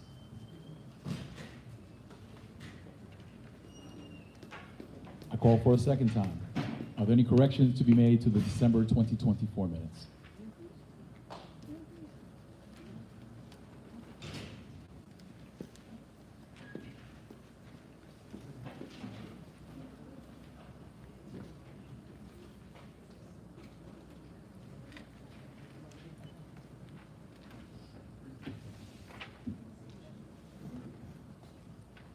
Okay, I call one final time. Are there any corrections to be made to the December 2024 minutes? Okay, hearing none. Do I hear any objection to adopting the minutes by common consent? Hearing none. The minutes are adopted by common consent. Thank you. All right, last one. It's not included on the agenda, but it is part of the package. It went out. These are the minutes for the special meeting that was called on January 9th. That is included as part of the package. It's towards the back. Towards the back. It's a third page from the back for the board members. Your paper package. I'll give 30 seconds to review. 29. It's not a minutes. Third page from the back. Third page from the back. It's not minutes. What do you mean? It's not a transcript. It's the Not order. minutes. It's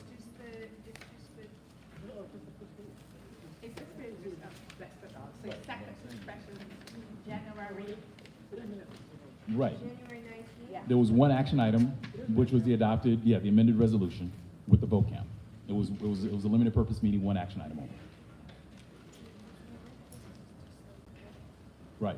Minutes are not transcripts. They just reflect the items of action. Okay. All right. Okay. We're not going to, okay. Are there any corrections to be made? Yes, Ms. Westerdahl. I would like the minutes to include a transcript of the meeting, or at least detail notes about what happened in the meeting. It's got at least one thing, resolution adopted. There needs to be more detail. It's just inadequate. You know, people go back, I go back and I read these things, and I want to know what happened. When there's meetings published, or they're very vague like this, it's not, I'm not going to vote yes on this. This is not okay. There should be some detail. That's fine. I second that motion. We're gonna have minutes for our other general meetings, and we're gonna have a special meeting for this review. We should be having a detail of what was talked about, especially considering the nature of the Very resolution that important. you did approve, and the fact that it was an actual committee review before it came to us. So having those There minutes. was important things said at that meeting that need to be recorded, very important things said by our community, and they need to be recorded, not ignored with this vote thing. No. I second that motion. If she's not gonna make one, then I will. I motion for the minutes to be extended and document what we actually discussed at the special meeting. It's been moved I by Ms. second Cobb, that. I seconded second by Ms. Westerdahl. The motion is to, I guess, expand the minutes to include a certain dialogue and conversation. There's a second by Ms. Westerdahl. Okay, discussion. I will actually add my name to the list as well. Did you plan on speaking? Yeah. All right. I would ask the second vice chair, Ms. West, hold on a second. Ms. Westerdahl, well, Ms. Cobb, do you wish to speak on it? I'll respond to you guys once you. Fair enough. I'll put you to the list. Ms. Westerdahl, do you wish to speak as well? Yeah, I'll speak after you. That's fine. Yes. Yes. Ethan, you're going to speak as well? Mr. Norville is going to speak as well. I'm also going to put myself on the list. I would ask at this time, second vice chair? Second vice chair, would you be able to? All right. Just because we want to make sure this is flowing. 1 minute for all the comments, and we're just going to vote on this. So whatever you got to say, we keep it concise for everyone. Well, actually, I keep the mic. Here's the thing. Isn't he supposed to go as chair now? Felice is chair. Felice is going to chair. I'm on the speaker's list, so I'm going to speak. Surrender that. I just finished saying the second vice chair is going to chair this portion. You're welcome. So, very quickly, I want everybody to be very clear in understanding what minutes are. I know that we are used to seeing entire transcripts verbatim for these. That is not what is required. Typically, we try and put some additional information in terms of the clarifications. That's good, but that's not necessarily what gets captured.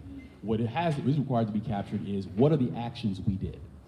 So the agenda captures what the order of the day was, plus what was essential for that day was the vote.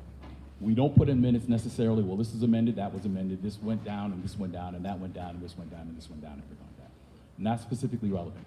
That material is available to anyone in the public who wants to see that, because we do maintain that as part of the video transcripts that we keep for that as well. But again, what comes down, what is substantive for our minutes and what our records are, is that we capture the votes and we capture who voted for what. And that is what is reflected in these minutes. So while I understand the desire to have more fulsome, that is not a requirement. And actually, it's probably more of a distraction in terms of there is a lot of things that are on the cutting room floor, but what happens is at the end of the day, this is what the board settled on. Thank you. Okay, next speaker, Ethan. I agree with the general sentiment of getting more context in those minutes because a lot happened that isn't captured here, and it makes it seem like we just voted on a very routine thing when that wasn't what happened. At the same time, though, long minutes are not generally a good thing, and we've been trying for a while to kind of shorten the minutes and get them to stay more on topic and less in the weeds and more on actually what the votes were. So in this case, I understand that. I think on my end, this could be improved a lot by just adding extra context that makes the vote make sense so we understand what actually happened and what happened around it, as opposed to a full recording of the discussion, because that might be about 10 plus pages if we include every word someone says. And I think having it extended to full discussion could end up making it way too long and making future minutes way too long. Next speaker, Tara. I'm sorry, excuse me.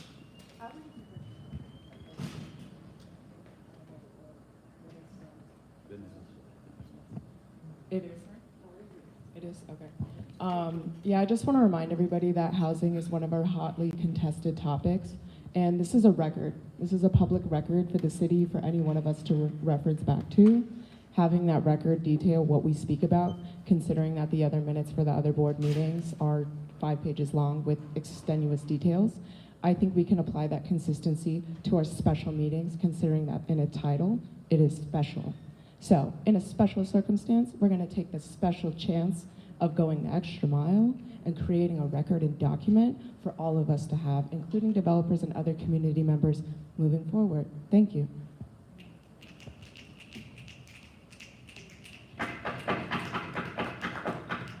Hi, I just want to emphasize the importance of creating minutes that reflect what happened at the meeting, because people do go back, people read them, and people need to know what happened. This is very vague, and it does not record who voted for what. It's just a count, merely a count.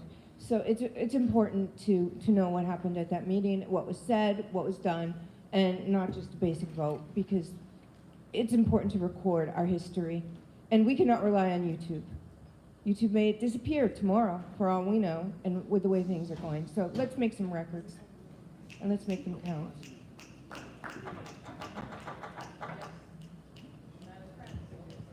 All right, so we're going to do this as a yes and no vote. All who votes yes, can I hear yes? And all who votes no, can I hear no? And if I don't hear clear no or yes, we're going to take it by name. Wait, is yes an approval? Yes will be an approval, no will be, Of the amendment or the vote or the resolution? The resolution? The motion I had made yes. was to extend the minutes to document and translate what was spoken about at the special meeting. So we're going to vote on that first. Yeah, Yes. So to approve and say yes, that means we will be extending the minutes Right. to what was spoken about at the actual meeting. So yes is yes extend, no Yes. means it stays as is. Thank you. I appreciate that. Got you. Thank you for the clarity, yes.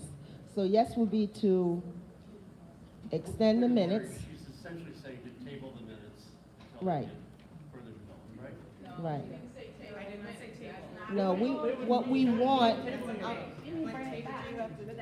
want is, excuse me, what we want is clarity. We want to have better wording of this. Okay, so we're going to vote for better wording on this document. More precision. Okay, more concise. More precision. Precision. This is concise. We want precise. Precise, you got it. So are we voting for the precise yes, or are we going to keep it the way it's documented, as stated? Yes. Okay, so we're voting in favor to extend the writing? Yes. Yes. Okay, or are we keeping it, or are we gonna keep the way it is? Who says yes? Okay, so yes has it. So it's a no, okay, no, yes has it to write more information for this document. Okay? Okay. We voted. Okay. So now, so the motion passed. Okay? So for clarity, we're going to extend the writing on this. We're not going to have it the way it's written. Okay? All right. Thank you. All right, thank you very much. Minutes, yeah, that was the easy one. All right, we are now going to move on to item 3, the committee reports. All right, the committee reports have been submitted for informational purposes other than those action items that we have. So whatever action items are already there. So those are informational purposes. Do any chairs have any announcements that they need to make with respect to their committees? Urgent stuff, very quickly. Okay, hearing none.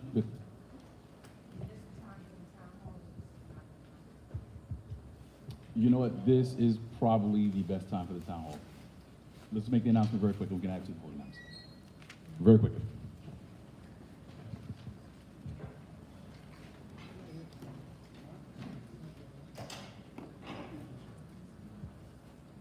Is the career day? No, another one, come home. Another youth services.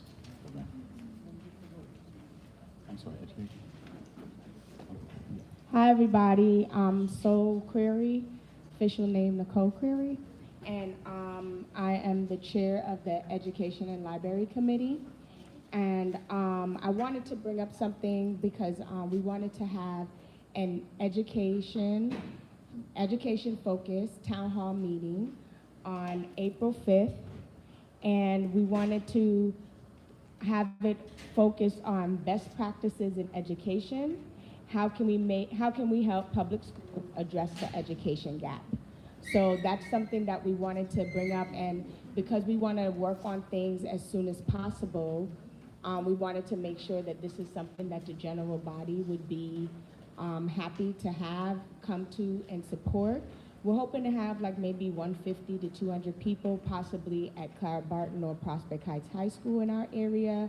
And one of the things we also wanted to do was, and if people have connections with some of these people, is have a keynote of like Dr. Steve Perry or Jeffrey Canada to talk about, you know, educational issues and things that we want to build up in our community. And we're working to keep it to under $1,000 if possible. We don't want it to be something that's expensive, but we do want to be able to have refreshments and things for people who do attend, and the superintendents and teachers and various people will be invited, and all of you would be there to help bring your issues and thoughts, especially since we know like things like the regents, different things are going to be eliminated. So how do we help establish that our students are learning? So I just wanted to bring that up to all of you, and something that we can hopefully vote for. Thank you. Is there a budget? Well, I said we're gonna try to keep it to under $1,000. That's the goal. Okay, if it's okay, is it something you can support? Okay. All right, okay, so, all right, so listen, so when we get to the voting items, I'll allow that, let's bring that up as a voting item for motion, and we'll put the budgetary things in the conversations. And we're aiming for April 5th. Okay, thank you. All right, okay, at this time, we're gonna go to item 4, the district manager's report. Quick as I possibly can. Good evening, everyone. The New York City Department of Transportation has an opportunity to expand its network of curbside electric vehicle chargers through a federal charging and fuel infrastructure grant it received over the summer. Since receiving this grant, DOT has identified potential locations for new charger implementation in our district. The locations in question are as follows. President Street between Utica and Rochester, Schenectady between President Street and Union Street, and then Schenectady between Union Street and Eastern Parkway. We have a flyer. If you follow our e-blast, it's in the e-blast, fill out the survey. We're trying to get as much feedback before DOT comes to us and says this is their plan. Let's see, next up, the Department of Finance is proposing a rule relating to a new local law governing the enforcement of property tax collection. DOF will hold this public hearing at 11 a.m. on Monday, February 3rd. Via WebEx, written comments can be submitted to dof.rules@finance.nyc.gov.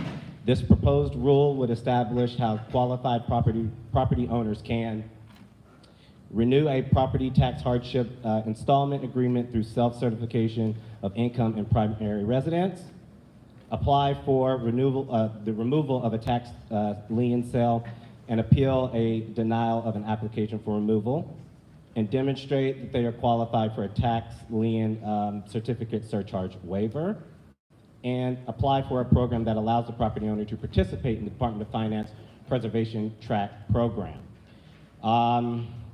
Let's see, just a little bit of administrative notes. There was a fire that took place on the 20th in our district at 102 East 46th Street. That fire was placed under control, and there were 0 civilian casualties. There are fires happening all throughout the district, so as we get information from FDNY, we'll continue to put that in the e-blast. But if you're seeing fires pop up in specific areas, definitely let us know. The 2025 Community Board application is live. You can go onto our website. In the news section, you can click and get the online application or the paper application if you desire. You can also go into the Borough President's website as well. The deadline for applications is the 14th. Let's see, DOT has informed me the department has recently completed a study regarding the need for additional traffic controls at the intersection of Washington Avenue and Sterling Street. DOT has approved a traffic signal for this location. Installation will be performed by contract, and the work is tentatively scheduled to be completed by April 30th of this year. Some questions did come up at the executive committee meeting regarding can commercial vehicles park because there's a U-Haul there, and then I also brought up that there's 2 buses that service right there as well. So as I talk to DOT, I'll keep you guys informed, but they gave us that approval. Also on the 5th, we are in partnership with Assemblymember Cunningham's office, National Grid, HeartShare, Good Shepherd Services, and IDC. We will be hosting like a pop-up services event at the Assemblymember's office, again on the 5th from 12 to 5. If you are a National Grid customer, if you have any issues with your bill, you can come to the event, and National Grid will help you directly. If you are eligible for programs, they will help you get on those programs as well. Also, my report is online, so if you go to the agendas on our website, you can get the report as well, so you can see all the information. So that was the condensed version. Thank you. All right, at this time, are there questions for the district manager? Just board members. Well, hold on. We'll take you in a second. Is anybody else who has a question as well? Just board members. Only board members. We're in business session right now. Ms. Westerdahl, we see you, and we're going to close on Ms. Westerdahl. Go ahead, please. I just want to know about the EV stations. I've been seeing photographs of what proposals look like, and it is horrible. I've seen much better ones other places, and these are looking bad. Is this the ones they're proposing? Like very high, ugly, is that what's happening? Well, they didn't give us specifics about the type that they're going to put in, but if you have ones that you like, I definitely would make that note. And if there's ones you don't like, I would also acknowledge that as well. Do you know what I'm talking about? Right? Yes. All right, thank you. Okay, all right, we're going to go on to the next item, which will be the chairman's report. The chairman's report, last page in the packet for board members. We're going to do this very quickly, and then we'll just take questions. So land use, the application for 73 Empire. So that was approved by the board on January 9th. Borough President had his hearing on the 14th, 15th, I believe. So we testified on behalf, we transmitted our resolution as well. And we fully intend to continue advocating for this community as we continue forward as well. For membership attendance, that's been a big conversation last month. Was not a proud moment for us where we weren't able to get our quorum. we need to make sure that we are able to function as a community board. So we are having conversations. I've had conversations with the district manager and the district office team, and they're doing outreach to, one, confirm people are okay, and then figure out where we are and what we need to do if there are decisions that need to be made or if there's adjustments that we need to make. But that's an ongoing conversation. Next, one of the things that we have discussed is we want to make sure that there are training opportunities for board members. I know that there's a feeling that sometimes we don't know enough, or we don't have access, or we don't understand what's going on. So one of the things we're looking at is how to implement that. But we also want to be very cognizant of not replicating work that's out there. For board members, remember, you do see trainings that come from Borough Hall. We ask you to please avail yourselves of that as well. You do see trainings coming from the Civic Education Commission. We ask you to avail yourselves of those meetings as well. And we're trying to see if we can come up with a curriculum that doesn't duplicate what you hear, but also empowers you to be able to have the conversations here at the board level. Next, downstate. So the first hearing for downstate actually just occurred maybe about a week ago. I did go on behalf of the board. One of my main considerations or concerns at this time is we are right back where we started last year in terms of this is just a conversation, and they're like, well, what do you want to do? And we're like, well, you haven't done enough to educate and really do the outreach to the community. So that is one of the things that we are doing. So the first one happened at Downstate Hospital last week. It is moving toward, actually the next one is scheduled February 27th. It will be here in the district. So as soon as we have that information, we want to make sure that members of the community go. But one of the concerns, again, that we're pushing, and I'm having conversations with CB17, is we want a town hall and we want engagement, where people are fully apprised of the situation, not just how much money is there, but how did we get here, and what are our options as we go forward as well. So we're absolutely advocating for that, and please, if there's any feedback or input, please let me know as I'm having a conversation with my colleague. The intent is to hopefully have a resolution that we are able to pass by the time of the final engagement from the Downstate Advisory Board, which is scheduled to happen in March. We don't have a lot of time, so please bear with us. There's a lot of, we're going to be working very quickly, so I just ask for members to please make sure you're looking at emails and asking questions and giving feedback. In addition, one of the conversations I'm having with the district manager is to learn about your community board. This is something we've done for the last couple of cycles, where we try and actually have some information we can pass about what the community board is, what the functions are, how we operate, how we're structured. So we're trying to see if we can replicate that as well, understanding that we are under the gun. The cycle for this current application process is going to be, I believe it's February 14th. If you're a board member, if you are up for reappointment, please make sure you're checking your emails. If you don't know if you're up for reappointment, please check with either Borough Hall or with the district office so they can confirm. Special note, please make sure that you check, even if you were appointed last year, make sure you check if you are not scheduled to be reappointed this year, because you may or may not be a mid-year, mid-cycle appointment, which means you don't have two, you've got one and you've got to reapply. So please make sure you do that. Very quick note, Parks Department is looking at how they're doing tree planting and tree replacement in the district. And I think they're talking about going on a community by community basis, which sounds good on there, but there's an issue that we've voiced as a board at the Borough Board meeting in terms of there needs to be community engagement about how this goes about as well, in terms of where trees are placed, what is being replaced, and what the net effects are in terms of how do they affect, how does it affect homeowners, how does it affect lighting in the district, safety, and all the other knock-on effects that come from that. So that is something we are inviting the Parks Department to come discuss that and engage them on that one as well. Last piece, it's been a conversation with regards to the Housing Committee. So the Housing Committee has not had quorum in the last 3 convened meetings. So I've spoken to the district office and we have conducted outreach to those members. We are going to be having additional conversations with respect to what the goals are going to be of this Housing Committee, and also setting expectations as well. Because we understand, we understand that there's life, and we understand that there might be issues or things that we disagree with, but not coming and that wasn't even an issue that came up from the majority of the members we spoke to, but we need to make sure that we set the expectations. It's never always fun and we don't always agree, but we have to make the commitment to saying, yes, I'm going to be on the Housing Committee and I'm going to show. And that same expectation is what we have amongst all the committees as well. This doesn't work unless we honor the commitments we make. I don't believe that anybody came up to anybody on the street and said, by the way, join CB9. We said we wanted to do this because we love our community, we want to do this.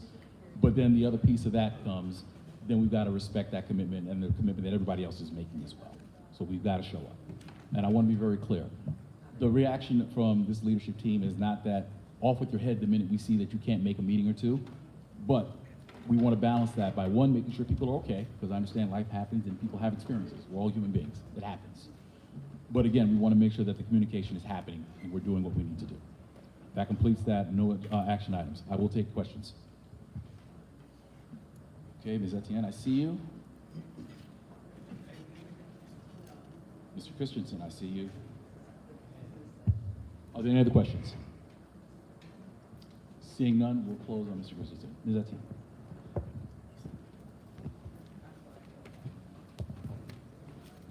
Hi, so I guess it's more of a comment about the trainings. I'm all for trainings, and I do see emails from the Borough President's office. Those trainings, 99% of the time, coincides with our meetings, so we can't make it. So how can we work better with the Borough President's office to get trainings different times? Not necessarily in the afternoon, but maybe webinars that can be there that we can view at our leisure. No, absolutely. Thank you for that point well taken. I will reach out to the Borough President's office. I know a couple of times we just crash. Couple of times? I know. Well, here's the thing. Here's the thing. I will say this. They have to coordinate amongst 18 community boards in Brooklyn in terms of that. Totally understand. So that's the conversation we need to have in terms of if we can do that. And part of the conversation would also be this. It may just be a gap where it's like, okay, our board members can't do that, so that might be the training we do and we look for an alternative. But we're also looking into, as you said, if there's webinars we can do, or if they pre-tape these things, if these are pre-recorded, perhaps you can fulfill that way. So we're looking into different ways of doing that. But in addition to that, like I said, if there's anything that we are also missing, please feel free to let us know as well, and we can try and fill in gaps. One of the things I don't want to do is be repetitive, but I mean, if there's things that we, the board feels especially that we want to do, please let myself, the leadership team, or the district office know. But that's something that is definitely that we're working on. Thank you. Mr. Christensen.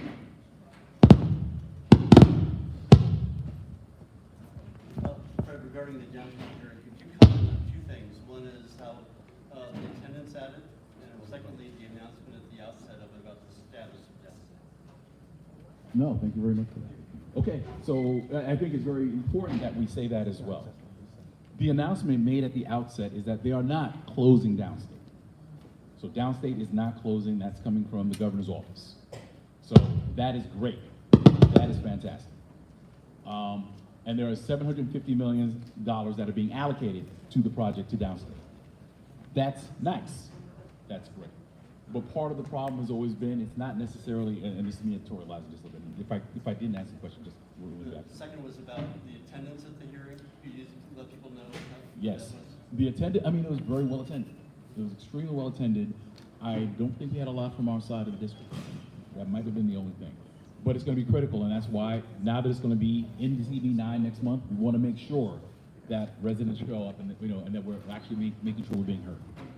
All right, so that's kind of that with that. And again, I just wanted to underscore the point where it's like, this conversation was never about not closing Downstate, because Downstate has had issues for years.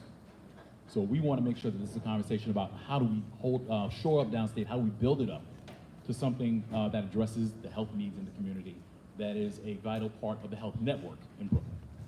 Because Downstate, even though it's not in our district, it affects a lot of our residents. So that's the reason why we want to make sure that we're part of this conversation. All right, did I get it? Thank you very much. Okay, all right, we are now going to move on to the voting items. All right, first item we're going to do is the SLA applications. So first application that was up this evening was 887 Nost at 885, 887 Nostrand Avenue, Carroll and Crown Streets. It's a new liquor, wine, beer, and cider license.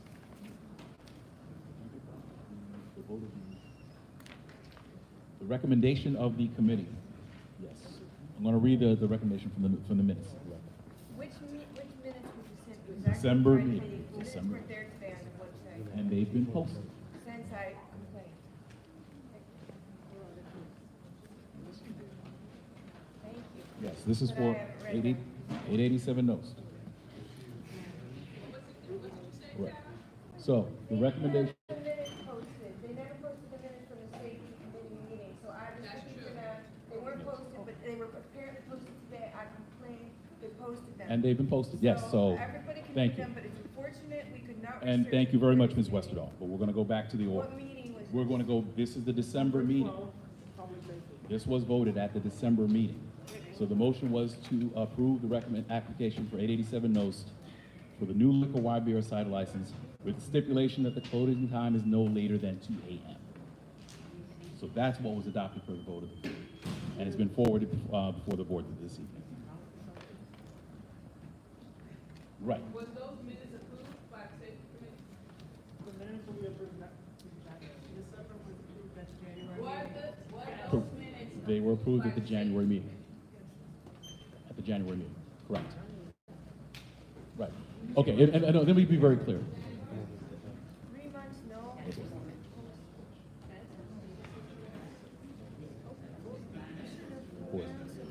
All right, okay, listen, let's stay focused.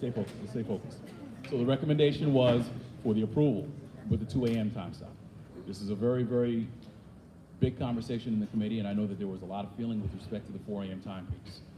What I think the compromise was is that for the most part, when we do new liquor licenses, we've typically stipulated a 2 a.m. stop. So we said, in terms of being consistent, 2 a.m., because that's what we've normally done as a board in terms of. We've said 2 a.m. I mean, most businesses close during the weekdays before that anyway, but we say no later than. So that was the stipulation with respect to that. The applicant is free to ask for the 4 a.m.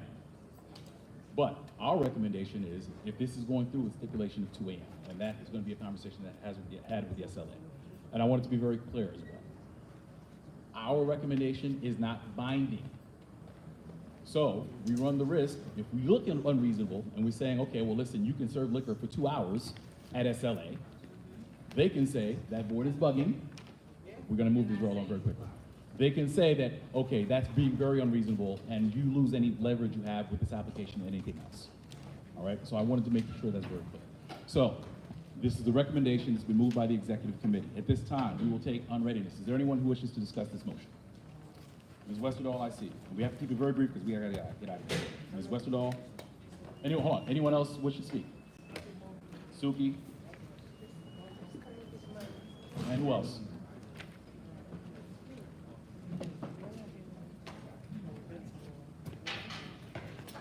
Okay. Ruth? And Rosenberg? Very quickly. Okay. Yeah. Ms. Westerdahl, let's go. Very quickly, I'm sorry, Fred. You have 10 minutes to get it all done. 10 minutes.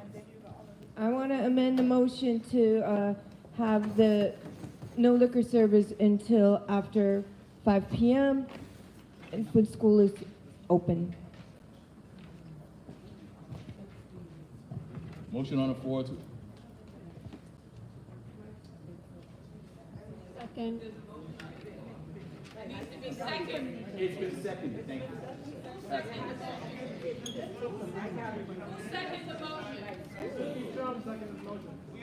Thank you. Suki seconded the motion, yes. Moved and seconded to amend this to include language that no liquor service before 5 p.m. Any unreadiness? Unreadiness. Okay. All those in favor of the amendment? If you vote yes for this, that means you are voting to restrict service until after 5 p.m. All those in favor say aye. All those opposed say no. Roll call, call it. Roll call.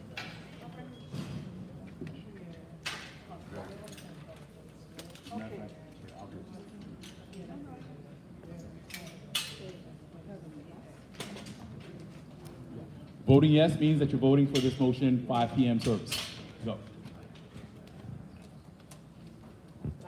Mr. Abdul Mahabir?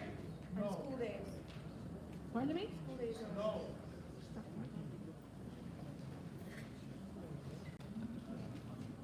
Fred Baptiste? No. Catherine Bocello? Catherine? Gone?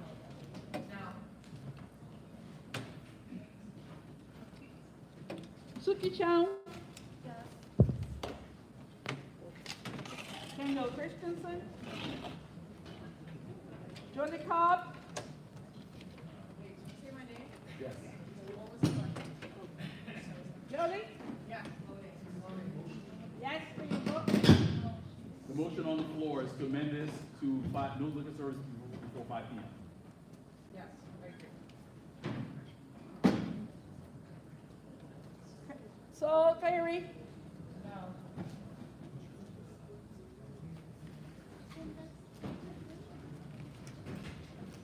Roland Max? Roland Max Daverson? No.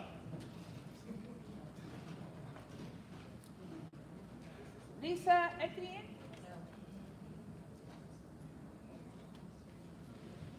Shauna Hartley? Yes. Ron Herbert? Yes. Joseph? Waldney Joseph? Manuel Agote? No. Francisco Leopold? No.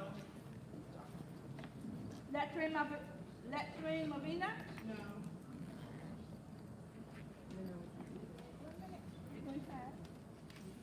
Natalia McGee?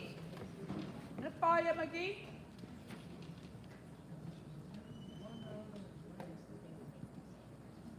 Ethan Norbert? No.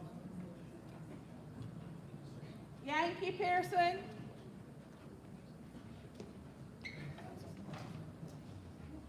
Yunada Ron Perry? Yunada? Yunada? No. Felice Robertson? Felice? Abstain. Vinnie Rosenberger?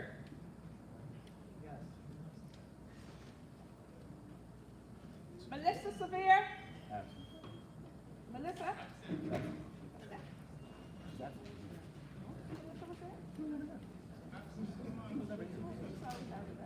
Sorry. Lillian Sweeney? No.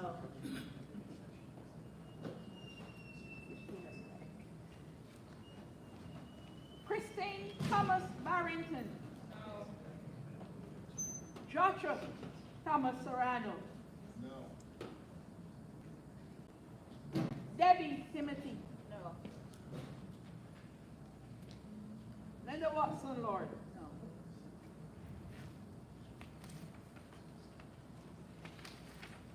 Teresa Westerdahl? Yes.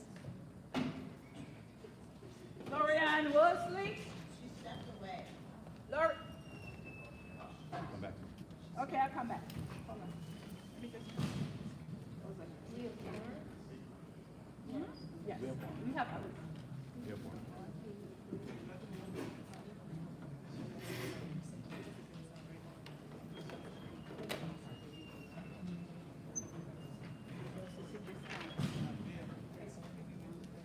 Ms. Wolseley.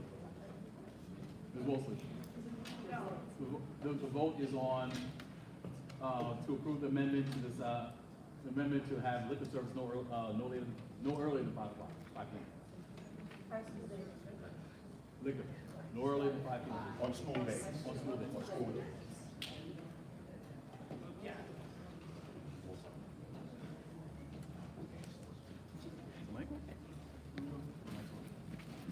Lorianne is the yes, right? Yes. Yes. Hello?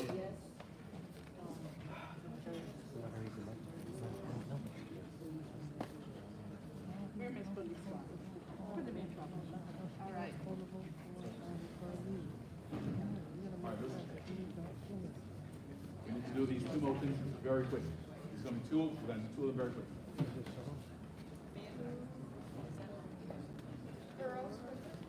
Once we And the vote. youth event. This question is still on us right now. We got to dispose of this. It's not gonna be on us.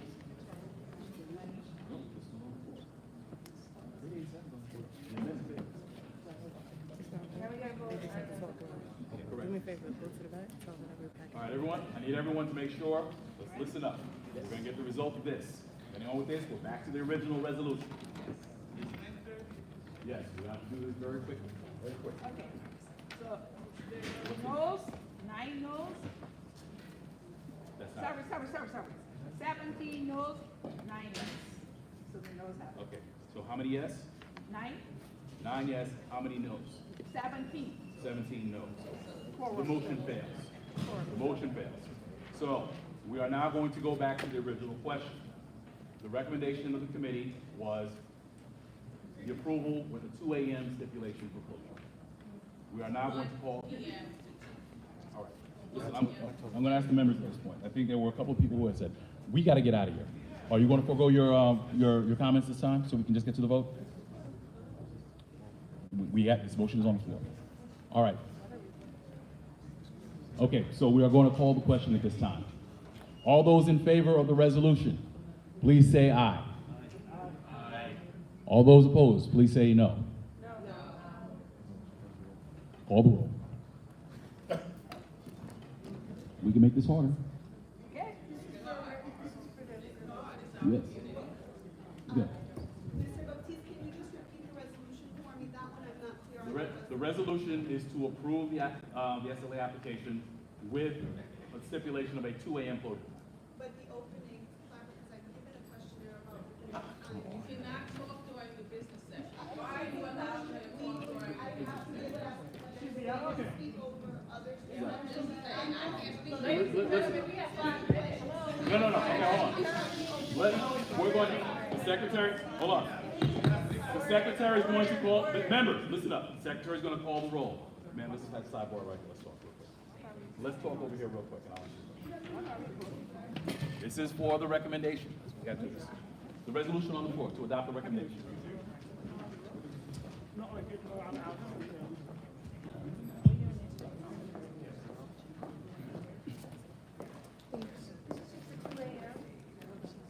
Just 2 a.m. Yes, this one. Okay.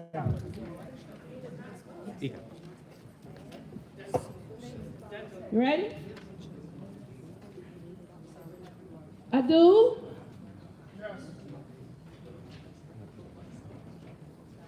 Fred Baptiste? Yes. Kat Porcello?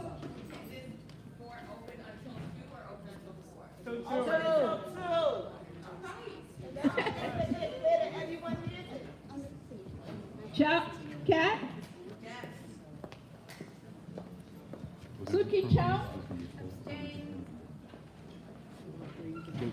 Kendall Christensen? Please go. Just please go. Thank you. Julie Cobb? Julie?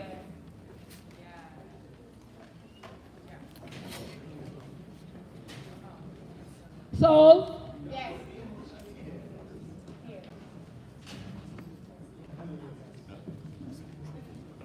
We're going to speed this up. All those members who wish to vote no, please state your name for the record, and the secretary will record it.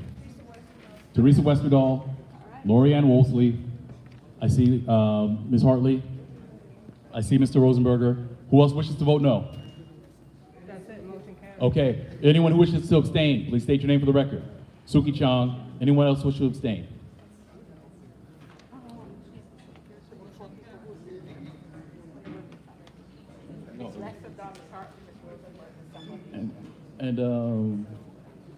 I'm sorry, the noes, I'm sorry, if we could do that again. Ms. Westerdahl, Ms. Hartley, Ms. Wolseley, right? I think it was. Ms. Wolseley and Mr. Rosenberg. Okay. All right, noes is 4. Any abstentions? Anybody wish to register an abstention? Suki wishes to register abstention. Okay, hearing that, the motion carries, majority of the board. Next item, Pearlie's Wash Tub, a renewal. We're going to do this very quickly, okay? All right. Yes, your question. All right, so listen. Is there any issue? This one passed through the committee to approve. Is there any objection to adopting this by common consent? No. Hearing none. Madam Secretary, please record the board approved this by common consent. We need to table. We have, we no longer have access to the facility. We need to table. All other items are going to be tabled until next month. It'll be tabled until next month. We do not have time. Thank you very much. We stand adjourned. Madam Secretary, please record the time. It's 9:35.